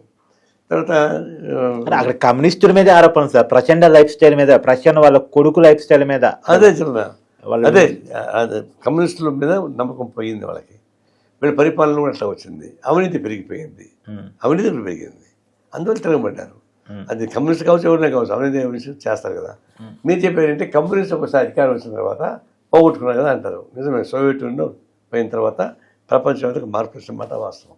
కానీ చైనాలో ఉంది, వియత్నాంలో ఉంది, నార్త్ కొరియాలో ఉంది, అన్ని దేశాలు ఉన్నాయి కదా. అవి ఏడికి పోలేదు కదా. అసలు పోలేదు. పెరు, బొలివియా ఇవన్నీ ఉన్నాయి. మీరేదో కొన్ని చిన్న దేశాల పేరు చెప్పొచ్చు కానీ మన పక్కన నేపాల్ ఫెయిల్యూర్ కనపడుతుంది. ప్రపంచంలో పెద్ద దేశమైన సోవియట్ ఫెయిల్యూర్ కనపడుతుంది. ఒక చైనా ఒకటి మీరు చెప్పుకోవడానికి నిలబడి ఉంది. వియత్నాం ఏమి, క్యూబా ఏమి, చిన్న దేశాలు ఉన్నాయి, లేకుండా లేదు. దానిలో వాళ్ళు మార్పు వచ్చిన మాట వాస్తవం. It's unfortunate. మన దేశంలో కూడా బెంగాల్లో మీరు పోగొట్టుకున్నారు, త్రిపురలో పోగొట్టుకున్నారు, మళ్ళీ తిరిగి వస్తారని ఆశ కూడా లేకుండా పరిస్థితి. We are not about the nature. Politics fight చేస్తున్నాం, కొన్ని షార్ట్ కట్ మెథడ్స్ వస్తున్నాయి. మా వాళ్ళు కూడా తప్పు చేయబట్టే జరిగింది, అది లేకుండా జరుగుతుంది. ఇప్పుడు కేరళలో అటు ఇటు జరుగుతూ ఉన్నాయి కదా, అది ఎక్కువ తప్పులు చేయడం లేదు. మీరు తప్పులు జరిగిన మాట వాస్తవమే. కేరళ మళ్ళీ గెలుస్తారా? కదా, కేరళ మళ్ళీ గెలుస్తారా? కేరళ ప్రజలు తెలివైన వాళ్ళు. సెంట్రల్లో కమ్యూనిస్ట్ పలుకుబడలేదు కాబట్టి ఆడే ఎంపీలకు ఓటేయరు. స్టేట్లో కమ్యూనిస్టులే ఉండాలి కాబట్టి కమ్యూనిస్ట్గా ఓటేస్తారు. అంటే సహజంగా ఉండే నేచర్ ఏంటో ఒకసారి కాంగ్రెస్ ఒకసారి మీకు లేదు, ఇప్పుడు 2 సార్లు 3 సార్లు ఇప్పుడు 2 సార్లు ఇచ్చారు. కేరళ ప్రజలు కేరళ రాష్ట్రానికి కమ్యూనిస్టులు కావాలి, కేంద్రానికి కమ్యూనిస్టులు పోలేరు కాబట్టి కాంగ్రెస్ వేద్దాం. అందరూ పార్లమెంట్ కాంగ్రెస్ వేస్తున్నారు, స్టేట్కి వచ్చి కమ్యూనిస్ట్ వేస్తారు. మళ్ళీ వస్తే 3 సార్లు డెఫినెట్గా. అంటే మీకున్న రాష్ట్రం ఒకటే, ఒక్కసారి పోతే నాకు తెలిసి ఒకసారి పోతేనే కాదండి, జనంలో మార్పు రావాలని కోరుకుంటున్నాం. ఒక రాష్ట్ర అధికారులు సంబంధం కంపెనీ మునిగిపోవు, తేలిపోవు. అవి అన్ని చోట్ల రావాలి, ఆ మార్పులు రావాలి. ఆ మార్పుల కోసం ఫైట్ చేస్తున్నాం. ఏదో ఒక రాష్ట్రంలో పోయినంత మాత్రం కమ్యూనిజం ఫెయిల్ అయిందని, ఒక దేశంలో ఫెయిల్ అయినంత మాత్రం కమ్యూనిజం ఫెయిల్ అయింది కుదరదు. కమ్యూనిజం ఎప్పుడు ఫెయిల్ కాదు. ప్రాక్టికల్ అయితే ఫెయిల్ కావచ్చు, ఎత్తుగాలైతే ఫెయిల్ కావచ్చు, సిద్ధాంతాలు ఫెయిల్ కాదు. అంటే కమ్యూనిస్ట్ ప్రజలు మారాలని మీరు కోరుకుంటున్నారా, మీరు మారాలని ప్రజలు కోరుకుంటున్నారా? మేము మారుతున్న పరిస్థితులకు అనుకూలమైన పద్ధతుల్లో అప్రోచ్ కావాలి, ప్రజానీకాన్ని ఆ విధంగా మార్పు తీసుకురావాలి. ఇది ఇంటర్లింక్. మేము మారినంత మాత్రం కాదు, వాళ్ళు కూడా మారాలి, మేము మారాలి. మేము మారుతున్నాం. మా గతంలోకి ఇప్పటికి మాకు కూడా తేడాలు ఉన్నాయి, అది ఇంకా సరిపోవడం లేదు. ప్రజలు కూడా మార్పు రావాలి. ప్రజలు మార్పు రావాలంటే ప్రజల్లో మార్పు రాదు కాబట్టి తిట్టకూడదు. ఎందుకంటే రాజకీయ నాయకులు అత్యున్నత స్థాయిలో ఉండేవాళ్ళు. ప్రజలను తిట్టొద్దంటాడు కార్ల్ మార్క్స్. అదే ప్రజలు మామూలు వాళ్ళు, వాళ్ళని తిట్టకూడదు. మనం వాళ్ళని ఎప్పుడు తప్పట్టకూడదు. నక్సలైట్ల మీద పెద్ద ఎత్తున ఓ రకంగా వాళ్ళు ఉండకూడదు అని చెప్పేసి అమిత్ షా పర్సనల్గా తీసుకొని మరి గట్టిగా చేపిస్తున్నారు. ఎన్నుకౌంటర్లు ఛత్తీస్గఢ్ అడవుల్లో మీరు చూస్తూ ఉంటారు. దీన్ని ఏమంటారు? ఆపరేషన్ కగార్. ఒకటే మాట, వాళ్ళకి నక్సలైట్ ఫ్రీ డే అని అంటున్నాడు ఆపరేషన్ కగార్. నక్సలైట్ మనుషులను చంపచ్చాము వాళ్ళు, కానీ నక్సలిజాన్ని చంపలేరు. దానికి ఒక ఫిలసాఫికల్ బ్యాక్గ్రౌండ్ ఉంది. అంటే వీడేం చేశారంటే, వీళ్ళు ముందు అడవి సంపద, ఫారెస్ట్లో అమూల్యమైన సంపద ఉంది, దాన్ని బయటకు లాగాలంటే కార్పొరేట్ కంపెనీస్కి అప్పగించాలంటే అక్కడ గిరిజనులు ఉండకూడదు, గిరిజనులు వ్యతిరేకిస్తారు. గిరిజనులు ఉండకూడదు, నక్సలైట్ ఉండకూడదు. నక్సలైట్ని వాళ్ళు సపోర్ట్ చేస్తారు. కాబట్టి in the name of Naxalites గిరిజనులు హరాస్ చేస్తున్నారు. ఒక్క గిరిజన చంపి ఇప్పుడు నక్సలైట్ అని చెప్పేస్తున్నారు. ఇప్పుడు నక్సలైట్ ఫ్రీ కావాలని చూస్తున్నాడు. తద్వారా ఈ అటవీ సంబంధం మొత్తం కార్పొరేట్కి అప్పగిస్తున్నారు. నేను బయలుదేరలాగా వచ్చి చూసా. బయలుదేరి పబ్లిక్ సెక్టర్ ఉంది, ఆ పక్కనే అదానికి ఒక 5 ఎకరాలు ఇచ్చారు మైన్స్. జనం అంతా తిరగబడి దాన్ని ఆపేశారు. కాబట్టి అదేంటి పోవాలంటే ఇది చేయాల్సిందే. అందులో ఒక ఉద్దేశం, చిత్తం శివుడి పైన, చూపు ప్రసాదం పైన వాళ్ళు నక్సలైట్ పేరు చెప్తున్నారు. వీళ్ళకి అంతం చేయడం ద్వారా ఫారెస్ట్ సంపదని కార్పొరేట్ కంపెనీకి అప్పగిస్తారు. నంబర్ కేశవులను చంపిన మరుసటి రోజు 22,000 ఎకరాల భూమిని అదానికి అగ్రిమెంట్ రాయించారు. That is the main motive. Okay, వాళ్ళకి నక్సలైట్ మీద కోపం కాదు, కార్పొరేట్ ఉన్న ప్రేమ. సరే, అంతిమంగా మీరు దేవుని నమ్ముతారా నమ్మరా? దేవుడు, నేను చిన్నప్పుడు చాలా భక్తుడిని. హై స్కూల్లో మా ఊరు దీపం నేనే పెట్టేవాడిని గుడిలో, ప్రతి ఒక్క పొద్దు చేసేవాడిని. ఇంటర్మీడియట్లో ఎస్ఎల్సి పాస్ అయ్యి గుడి కొట్టించుకున్నా, అది ఒక స్టేజ్.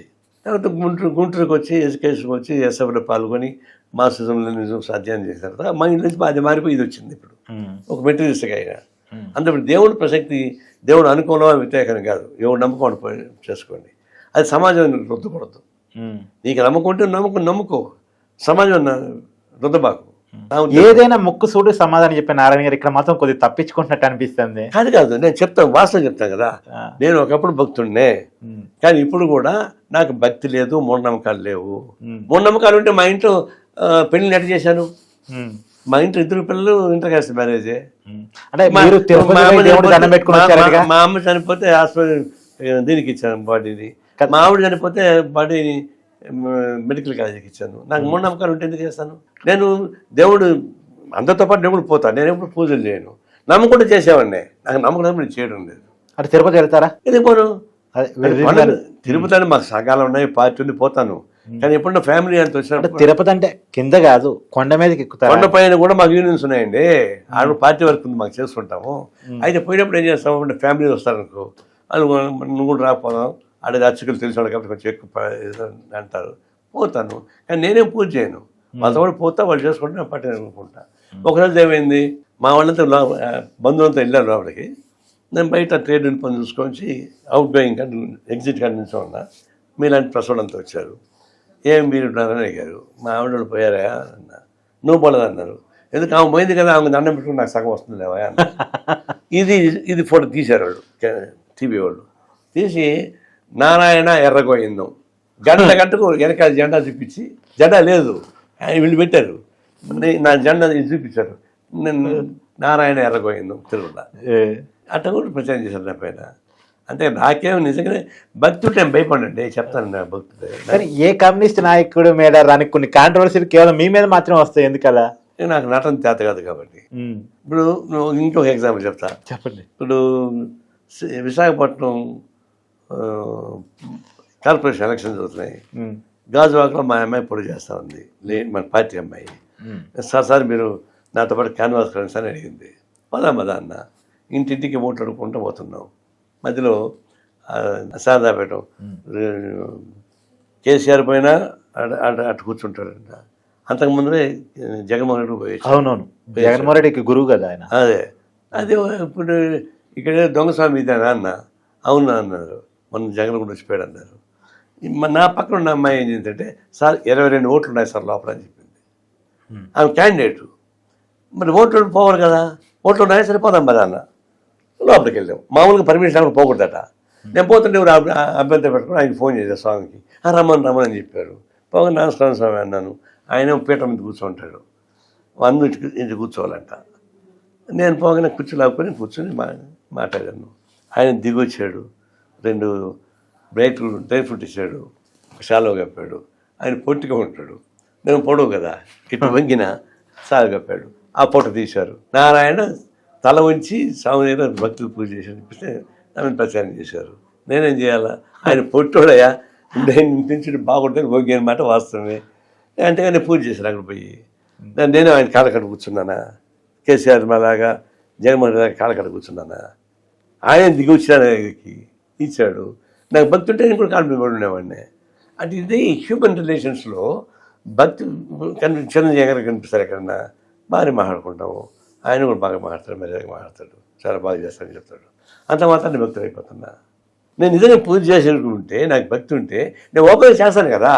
మాకు ఇంకోటి ఉంది, అసలు అట్లాంటి పండగ వాతావరణం మనం దూరంగా వండుకుంటాను కూడా. జనమంతా వినాయకుడి పూజలు చేసుకుంటుంటే నువ్వు పూజ చేయకపోయినా వాళ్ళతో కలిసి ఉంటే తప్పే ఉంది. ఊళ్ళో సేవ అంటే ఒకప్పుడు గుడ్డిగా బయట శ్రీరామం జరుగుతుంటే, వినాయక చవితి జరుగుతుంటే ఇదేదో తలుపులేదు పోసుకొని కూర్చున్నారు. అదొక మూర్ఖత్వం చెప్తాను కదా. అప్పుడు నువ్వు దేవుడు పూజలు చేయకపోయినా శ్రీరామనామం జరుగుతుంది ఊళ్ళో, అందరూ తను పాల్గొంటారు. నువ్వు గోడ మీద కూర్చుంటే ఎట్లా అని వాళ్ళు ఒకప్పుడు కూర్చునేది అట్నే సార్. అట్లా కూర్చొని తప్పులు చేసామని మేము కూడా రిలైజ్ అవుతున్నామా. ఇప్పుడు భక్తులుగా మారకపోయినా ప్రజలు నమ్ముతున్నటువంటి ఒక ఉత్సవాల్ని బహిష్కరించబాకు. ప్రజా ప్రపంచంతో మీరు కలిసి ఉండాలి, బహిష్కరించబాకు. వాళ్ళతో కలిసి ఉండు. నువ్వు పూజలు చేయకల్లా కలిసి ఉండు. మా ఊరు కూడా గుడి కట్టారు. మా ఊరు పాత గుడి పడిపోయింది, నేను దీపాన్ని పెట్టిన గుడి పడిపోయింది, కొత్త గుడి కట్టారు. దాని బట్టి నేను కూడా పోయినా, వాళ్ళతో పాటు ఉన్నాను, పోయి ఉంచుతాను. ఆడ కూర్చొని పూజలు చేయకపోయినా కూడా ఉన్నాను.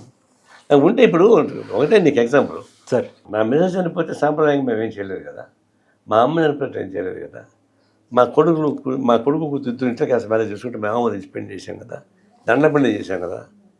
ఇవి చేసినప్పుడు కూడా నా మీద డౌట్ పెట్టింది, మేము ఎట్లా ఏం చేయాలా. సీతం సంఖ్యించబాకని చెప్తే అంటే నా శివాన్ని సంఖ్యించబాకని చెప్పాను. నాకు బాగా గుర్తు సార్, మీరు గాంధీ జయంతి రోజు చికెన్ తిన్నారు. అది ఒకసారి ఆ సంఘటన గురించి చెప్పండి. ఈ కాదు అది ప్రకాశం జిల్లా చినగంజాంలో నుంచి ఊరేగింపు స్టార్ట్ కావాలి. అది సాల్ట్ భూమి, ఉప్పు భూమిని ఆక్రమించుంటే జనానికి కావాలని చెప్పేసి ఊరేగి పెట్టు. పొద్దున్న టిఫిన్ పెట్టారు అక్కడ. ఆడవాడు మా ఫ్రెండ్ ఉన్నాడు, వాడు ఇడ్లీ చికెన్ అంటే మాకు ఇష్టం కదా, అంత మా జిల్లాలో ఎక్కువ ఇడ్లీ చికెన్ తింటాం పండుగలప్పుడు కానీ మామూలప్పుడు కూడా. రాయలసీమలో అది కొద్దిగా అలవాటు. రాయలసీమ కన్నా ముఖ్యంగా చిత్తూరు జిల్లా తమిళనాడు బార్డర్ కాబట్టి అలవాటు. నరక సత్యనారాయణ చూసినా, దీపావళి వచ్చినా పొద్దున్నే వేట కోసుకొని ఇడ్లీ అలవాటు. ఆ రోజు పెట్టాడు, ఒక 60-70 మందికి పెట్టాడు. తిన్నామన్నాం, ప్రసవులు కూడా ఉన్నారు. ఊరేగింపు చేసాం. చందగంజామ నుంచి చిరాల దాకా పాదయాత్ర, దాదాపు 10,000 మందితో. ఆ రోజు పబ్లిక్ మీటింగ్ అయిపోయింది. పొద్దున్న చూస్తే ఈ 10,000 మంది ఇది పోయింది, భూమి పోయింది. నారాయణ గాంధీ జయంతిలో చికెన్ తిన్నాడు అని పెద్ద ఫోటో, నేను రాక్షసులాగా. అరే ఇది గాంధీ జయంతి కదా, స్ట్రోక్ రాలే, మాకు ఐడియా రాలే. అది తప్పైపోయింది కదా అనిపించి నాకు నేనే ఐ డిడ్ ఏ మిస్టేక్, నా పనిష్మెంట్ తీసుకుంటా, 1 year నేను మాంసం తిన్ను అని ప్రకటించేసాను. తర్వాత ప్రెస్ వాడు అడిగి, ఏమయ్యా నాతో మీరు కూడా తిన్నారు కదా చెప్పండి. తెలుసు, మేము చెప్పలేదు, వార్త కావాలి కదా మాకు అంటారు. అప్పుడు నుంచి ఏమైంది, నేను ఎక్కడికి పోయినా చికెన్ దాని పేరు చేశాను. నేను వ్యవసాయం చేస్తే ఆటోమేటిక్ చికెన్ చేస్తారు, ఎందుకంటే మీరు వస్తే చికెన్ వేయాలి కదా అంటారు. నేనేం పెద్ద తిన్నా మా తల్లి ప్రచారం తప్ప నాకు నా వల్ల కాదు అంటే ఆయన వచ్చేది. నేను తినడం తక్కువైనా ప్రచారం మాత్రం ఎక్కువ వచ్చేసింది. చికెన్ తింటున్నారు ఇప్పుడు? అవన్నీ ఆపేసి అంతే, మళ్ళీ తింటున్నాను. తింటే కానీ తగ్గిపోయింది, తగ్గిపోతాను. నాన్ వెజ్ ఇష్టమైనా గట్టిగా తింటా. గట్టిగా అంటే ఇష్టం మాట వాస్తవమే, దాని వయసు పెరిగే కొంచెం తగ్గిపోతా ఉంది. అదే వయసు మారుతున్నా కొంచెం తప్పదు, తగ్గుతా ఉంది. ఇప్పుడు కూడా మార్నింగ్ ఇడ్లీ పెడితే కొంచెం చికెన్ వేసుకొని ఒక 2 ఇడ్లీ ఎక్స్ట్రాగా తింటా. మామూలుగా 2-3 ఇడ్లీ తినేవాడికి 5 ఇడ్లీ తింటాను. సార్, జగన్మోహన్ రెడ్డి గారి పరిపాలనలో సారా కుంభకోణం ఒకటి జరిగింది. పెద్ద ఎత్తున ముడుపులు తీసుకొని 3,500 కోట్ల ముడుపులు తీసుకొని మద్యం స్కామ్ జరిగింది అని ఆల్రెడీ ఒక ఎంక్వైరీ జరుగుతోంది, సిట్ ఎంక్వైరీ జరుగుతోంది. అది ఒక పక్క జరుగుతుండగానే ఇప్పుడు నకిలీ మద్యం అనేది ఒకటి బయటకు వచ్చింది. ఈ నకిలీ మద్యం ఎవరి తప్పు ఎవరి పాపం అంటే ఏం చెప్తారు? ఇప్పుడు గతంలో మద్య పాలసీ మొత్తం మార్చింది జగన్మోహన్ రెడ్డి. అవును, మొత్తం మార్చి ఒక సెకండ్ బ్రాండ్ చేసి బ్రాండ్స్ అది ఎగ్గుట్టించి డబ్బులు కమిషన్ ఇచ్చేవాళ్ళది అలౌ చేసి కమర్షియల్ ఇవ్వాలని మార్చేసి ఏం చేశాడు. తర్వాత అన్ని చోట్ల డిజిటల్ ట్రాన్సాక్షన్ ఉంటే ఈయన ఫిజికల్ ట్రాన్సాక్షన్ పెట్టాడు. అవును, డబ్బులు క్యాష్ లాస్ట్లో మార్చాడు తప్ప ఇవన్నీ బ్లాక్ మనీ కిందకి పోయినాయి. మద్యం కుంభకోణం అనేది ఆయన కొత్త పాలసీ ప్రవేశపెట్టి కొత్త పద్ధతిలో డబ్బులు తీసుకొని కొత్త పద్ధతిలో డబ్బులు దాచిపెట్టి ట్రై చేసి ఆ ప్లాన్ మొత్తం చేశారు కాబట్టి ఇప్పుడు కొంతమంది చేయడం పోతున్నారు. అదొకటి. ఇప్పుడు వీళ్ళు వచ్చి బార్లు పెంచారు. తర్వాత గ్రామానికి ఒకటి బెల్ షాప్ ఉంది. ఇప్పుడు బెల్ షాప్లో గ్రామానికి 10 ఇచ్చేశారు. ఆ బెల్ షాప్ వాడే గ్రామంలో బెల్ షాప్ వాడు ఏం చేస్తాడంటే వాడే మద్యం ఇస్తాడు, వాడే చికెన్ వండుతాడు, వాడే కోడిగుడ్లు వండుతాడు, చిన్న వాటి అదొక కుటీర పరిశ్రమ అయిపోయింది. అందువల్ల వీడు కూడా అది కాకపోతే అంటే డిజిటల్ ట్రాన్సాక్షన్ ఉంది కాబట్టి అది ఒకటి. మద్యంలో వాళ్ళకు వీళ్ళకి పెద్ద వాళ్ళు క్రూడ్గా చేస్తే వీళ్ళకి సోబర్గా చేస్తున్నారు. అంటే అమ్మిన మద్యం కూడా అది మరీ కల్తీ మద్యం అమ్మారు జగన్మోహన్ రెడ్డి అనేది. ఒకటి దిగదాత అన్నీ వస్తాయండి. ఎప్పుడైతే బ్రాండ్లు మార్చేశారో, ఎవరైతే వాళ్ళు సొంత బ్రష్లు పెట్టుకున్నారు, ఆ సొంత బ్రష్ బ్రాండ్ తయారు చేసి సీసాలు మార్చి పోసిన తర్వాత అన్నీ వస్తాయి కదా, దాన్ని తప్పట్లేము. ఇప్పుడు వీళ్ళు కూడా ఏం చేస్తారు, ఈ బెల్ట్ షాపుల పేరుతో వాళ్ళకి ఎక్కువ ఇస్తున్నారు, వాళ్ళు కూడా రకరకాలుగా అమ్ముకుంటున్నారు. మద్యం ఆ విషయంలో ఇంకా వీళ్ళు పెంచేస్తున్నారు. ఇది మంచిది కాదు, అది ఒక ఆదాయం చూస్తారు. కారణం ఏంటంటే మద్యం డబ్బులు ఆదాయం చూస్తున్నారు. అది చాలా నైతికంగా చాలా విరుద్ధమైనటువంటి ప్రవర్తన. అది ఏం చేద్దాం, ఇప్పుడు ప్రభుత్వాలు వాళ్ళ మీద ఆధారపడిపోతుంది. అంటే నేను అనేది అంటే మద్యాన్ని ఆదాయంగా చూడటం, మద్యాన్ని ప్రభుత్వాలు ఎంకరేజ్ చేయటం, చిన్న దుకాణాల వరకు అంటే మద్యాన్ని తీసుకెళ్ళటం, ఇదంతా ఒక ఎత్తు సార్. కానీ కల్తీ మద్యాన్ని సప్లై చేయటం అనే దాన్ని ఎలా చూడాలి? ఇప్పుడు అది మనం ప్రూవ్ చేయలేము, ఎందుకంటే వాళ్ళు తయారు చేసే బ్రెస్సెల్లో ఉంటుంది. తన రియాక్షన్ వస్తే కొంతమంది చనిపోతే అప్పుడు మనం బయటపడుతున్నాయి. అది కల్తీ మద్యం తయారు అసలు మద్యమే కరెక్ట్ కాదని మా ఉద్దేశం. అవునవును, దానిలో కల్తీ ఏంటి, అసలు మద్యమే కరెక్ట్ కాదు కదా. దాన్ని స్లోగా తగ్గించుకుంటూ రండి, 0% ఇస్తాను మేము చెప్తున్నాం. ఇప్పుడు పెంచుకుంటూ పోతున్నారు. ఆ కక్కుతో కల్తీ మద్యం కూడా వస్తున్నాయి. దీని మీద త్వరగా ఎంక్వైరీ జరగాలి. అనేక మాటలు ఈ మద్యం పైన, మత్తు మందుల పైన, గంజాయి పైన సిట్ వేశారండి. కానీ ఎప్పుడు ఆ సిట్లు తేల్చలేదు. ఎందుకంటే అందరూ దొంగలు దానిలో ఉంటారు, అన్ని పార్టీల దొంగలు దానిలో ఉంటారు, చేయదు వాళ్ళు. ఒక విధంగా పాలక వర్గాల దిగజాడు ప్రవర్తనే మద్యం కుంభకోణాలు కానీ మద్యం కల్తీగా వస్తుంది. అంటే దేశంలోనే అతిపెద్ద కుంభకోణం జగన్మోహన్ రెడ్డి గారి మద్యం కుంభకోణం అంటారు, నిజమేనా? మీరు అంగీకరిస్తారా? అది నాకు పెద్ద ఐడియా లేదు, ఎందుకంటే ఈ మన స్టేట్లో పెద్ద కుంభకోణం లెక్కే, కానీ మరి భారతదేశం మొత్తం మీద గయ్యారా సంజూపై నాకు కూడా పెద్ద ఐడియా లేదు. ఎప్పుడైనా మద్యం ఇన్నాళ్ళ జీవితంలో ఏ రోజైనా దగ్గరకు వచ్చిందా? యూత్లో ఉన్నప్పుడు కానీ తర్వాత కానీ ఎప్పుడైనా? అట్లా కాదు, కానీ ఇప్పుడు మాకు సోవియట్ యూనియన్ పోయాను, కొన్ని ఇతర దేశాలకు పోయినాము, ఇతర దేశం గెస్ట్ వస్తారు, అట్లా సోషల్ దీనిలో పార్టిసిపేట్ చేస్తాం. నిషేధం కాదు, మా దగ్గర రాకూడదని చెప్పాం. దట్ ఈస్ ఎ సోషల్ కాంబినేషన్లో వాళ్ళు ఆఫర్ చేస్తారు. దాని తర్వాత టోస్ట్ చేస్తాం, టోస్ట్ నాకు టేస్ట్. చేస్తాం. అట్లా టచ్ ఉంది, అంతేగాని నేనేం తాగుబోట్లు కాదు. సోషల్ డ్రింక్ దట్ ఇస్ ఆ విషయంలో. ఎందుకంటే ఇప్పుడు ఫారిన్ పోయినప్పుడు వాళ్ళు కలిసి వాళ్ళకు ఉంటాయి కదా, ఉంటేప్పుడు సహజంగా ఉంటాయి. అందువల్ల ఇది మధ్య వాళ్ళ ఒక వ్యసనంగా మారితే తప్ప సోషల్ హ్యాబిట్గా ఉంటే తప్ప నేను అనుకుంటున్నాను. సరే, ఇప్పుడు ఏంటి యాక్టివ్ పాలిటిక్స్లో యాక్టివ్గా ఉన్నారా, లేదు ఓన్లీ వాళ్ళకి గైడ్ చేస్తూ ఉన్నారా? ఇప్పుడు డే టు డే యాక్టివిటీస్లో పాల్గొంటాను, వాళ్ళు సహాయం చేస్తాను, తర్వాత బుద్ధి వల్ల పాల్గొంటాను. కాకపోతే క్రియాశీలంగా పాలసీ మేకింగ్ డెసిషన్స్లో నేను డైరెక్ట్గా ఉండను. వాళ్ళు అమలు చేసే పార్టిసిపేట్ చేస్తాను. మీ ఏజ్ ఎంత సార్? 76. ఓకే, 75 అయిపోయింది కాబట్టి నేను దిగేసా. అంటే మీరు చంద్రబాబు నాయుడు గారు కొద్దిగా అటు ఇటుగా సేమ్ అంతే ఒక 5-6 నెలలు అటు ఇటుగా. చంద్రబాబు నాయుడు, రామచంద్రారెడ్డి, నేను, వైఎస్ రాజశేఖర రెడ్డి, మేమంతా ఏజ్లో కాంటెంపరీస్ వాళ్ళం. ఒక సంవత్సరం అటు ఇటుగా ఉంటాయి అంతే. ఎట్టుంది సార్ ఈ జనరేషన్ పాలిటిక్స్ ఎట్లా అనిపిస్తున్నాయి ఎప్పుడైనా గ్రౌండ్లో పోయినప్పుడు? ఇప్పుడు ఒకటి మనకి కంపేర్ చేయలేం. ఒకప్పుడు ఉన్నటువంటి ఈతి బాధలు వేరు, ఆహార అలవాట్లు వేరు, అవును, సాంప్రదాయాలు వేరు. ఇప్పుడు అన్ని మోడర్న్ అయిపోయినాయి, కార్పొరేటీకరణ అయిపోయింది, కమర్షియల్ అయిపోయింది, కల్చర్ కూడా కమర్షియల్ అయిపోయింది, సంస్కృతి కమర్షియల్ అయిపోయింది, రిలేషన్స్ కూడా కమర్షియల్ అయిపోయినాయి. కాబట్టి దాని తేడాలు దానికి ఉంటాయి, మనం కంపేర్ చేయలేము. ఇప్పుడున్న నీతి ఇది, అప్పుడున్న నీతి అది. ఆ నీతికి ఈ నీతికి నిలబడలేదు, కానీ చేయగలిదేం లేదు. We cannot escape. మన పరిస్థితి ఈ సమాజం చెడిపోయింది కాబట్టి నేను పరిస్థితి అట్టుకుతుంది, మనం ఫైట్ చేయాల్సిన నిలబడి మనం మోసం చేసుకోవడం తప్ప బహిష్కరించి ఏం చేయగలం? అది బహిష్కరించడం పలాయన వాదం కదా, అంతే కదా, పలాయన. ఎదురు సమస్యని ఫైట్ చేయాలి తప్ప సమాజం చెడిపోయింది కాబట్టి నేను దూరం పోయి చెరువులో కూర్చుంటాను ఎడుగుతుంది. ఎస్కేప్ కాదు కదా, you have to fight it back. Thank you sir, thank you so much.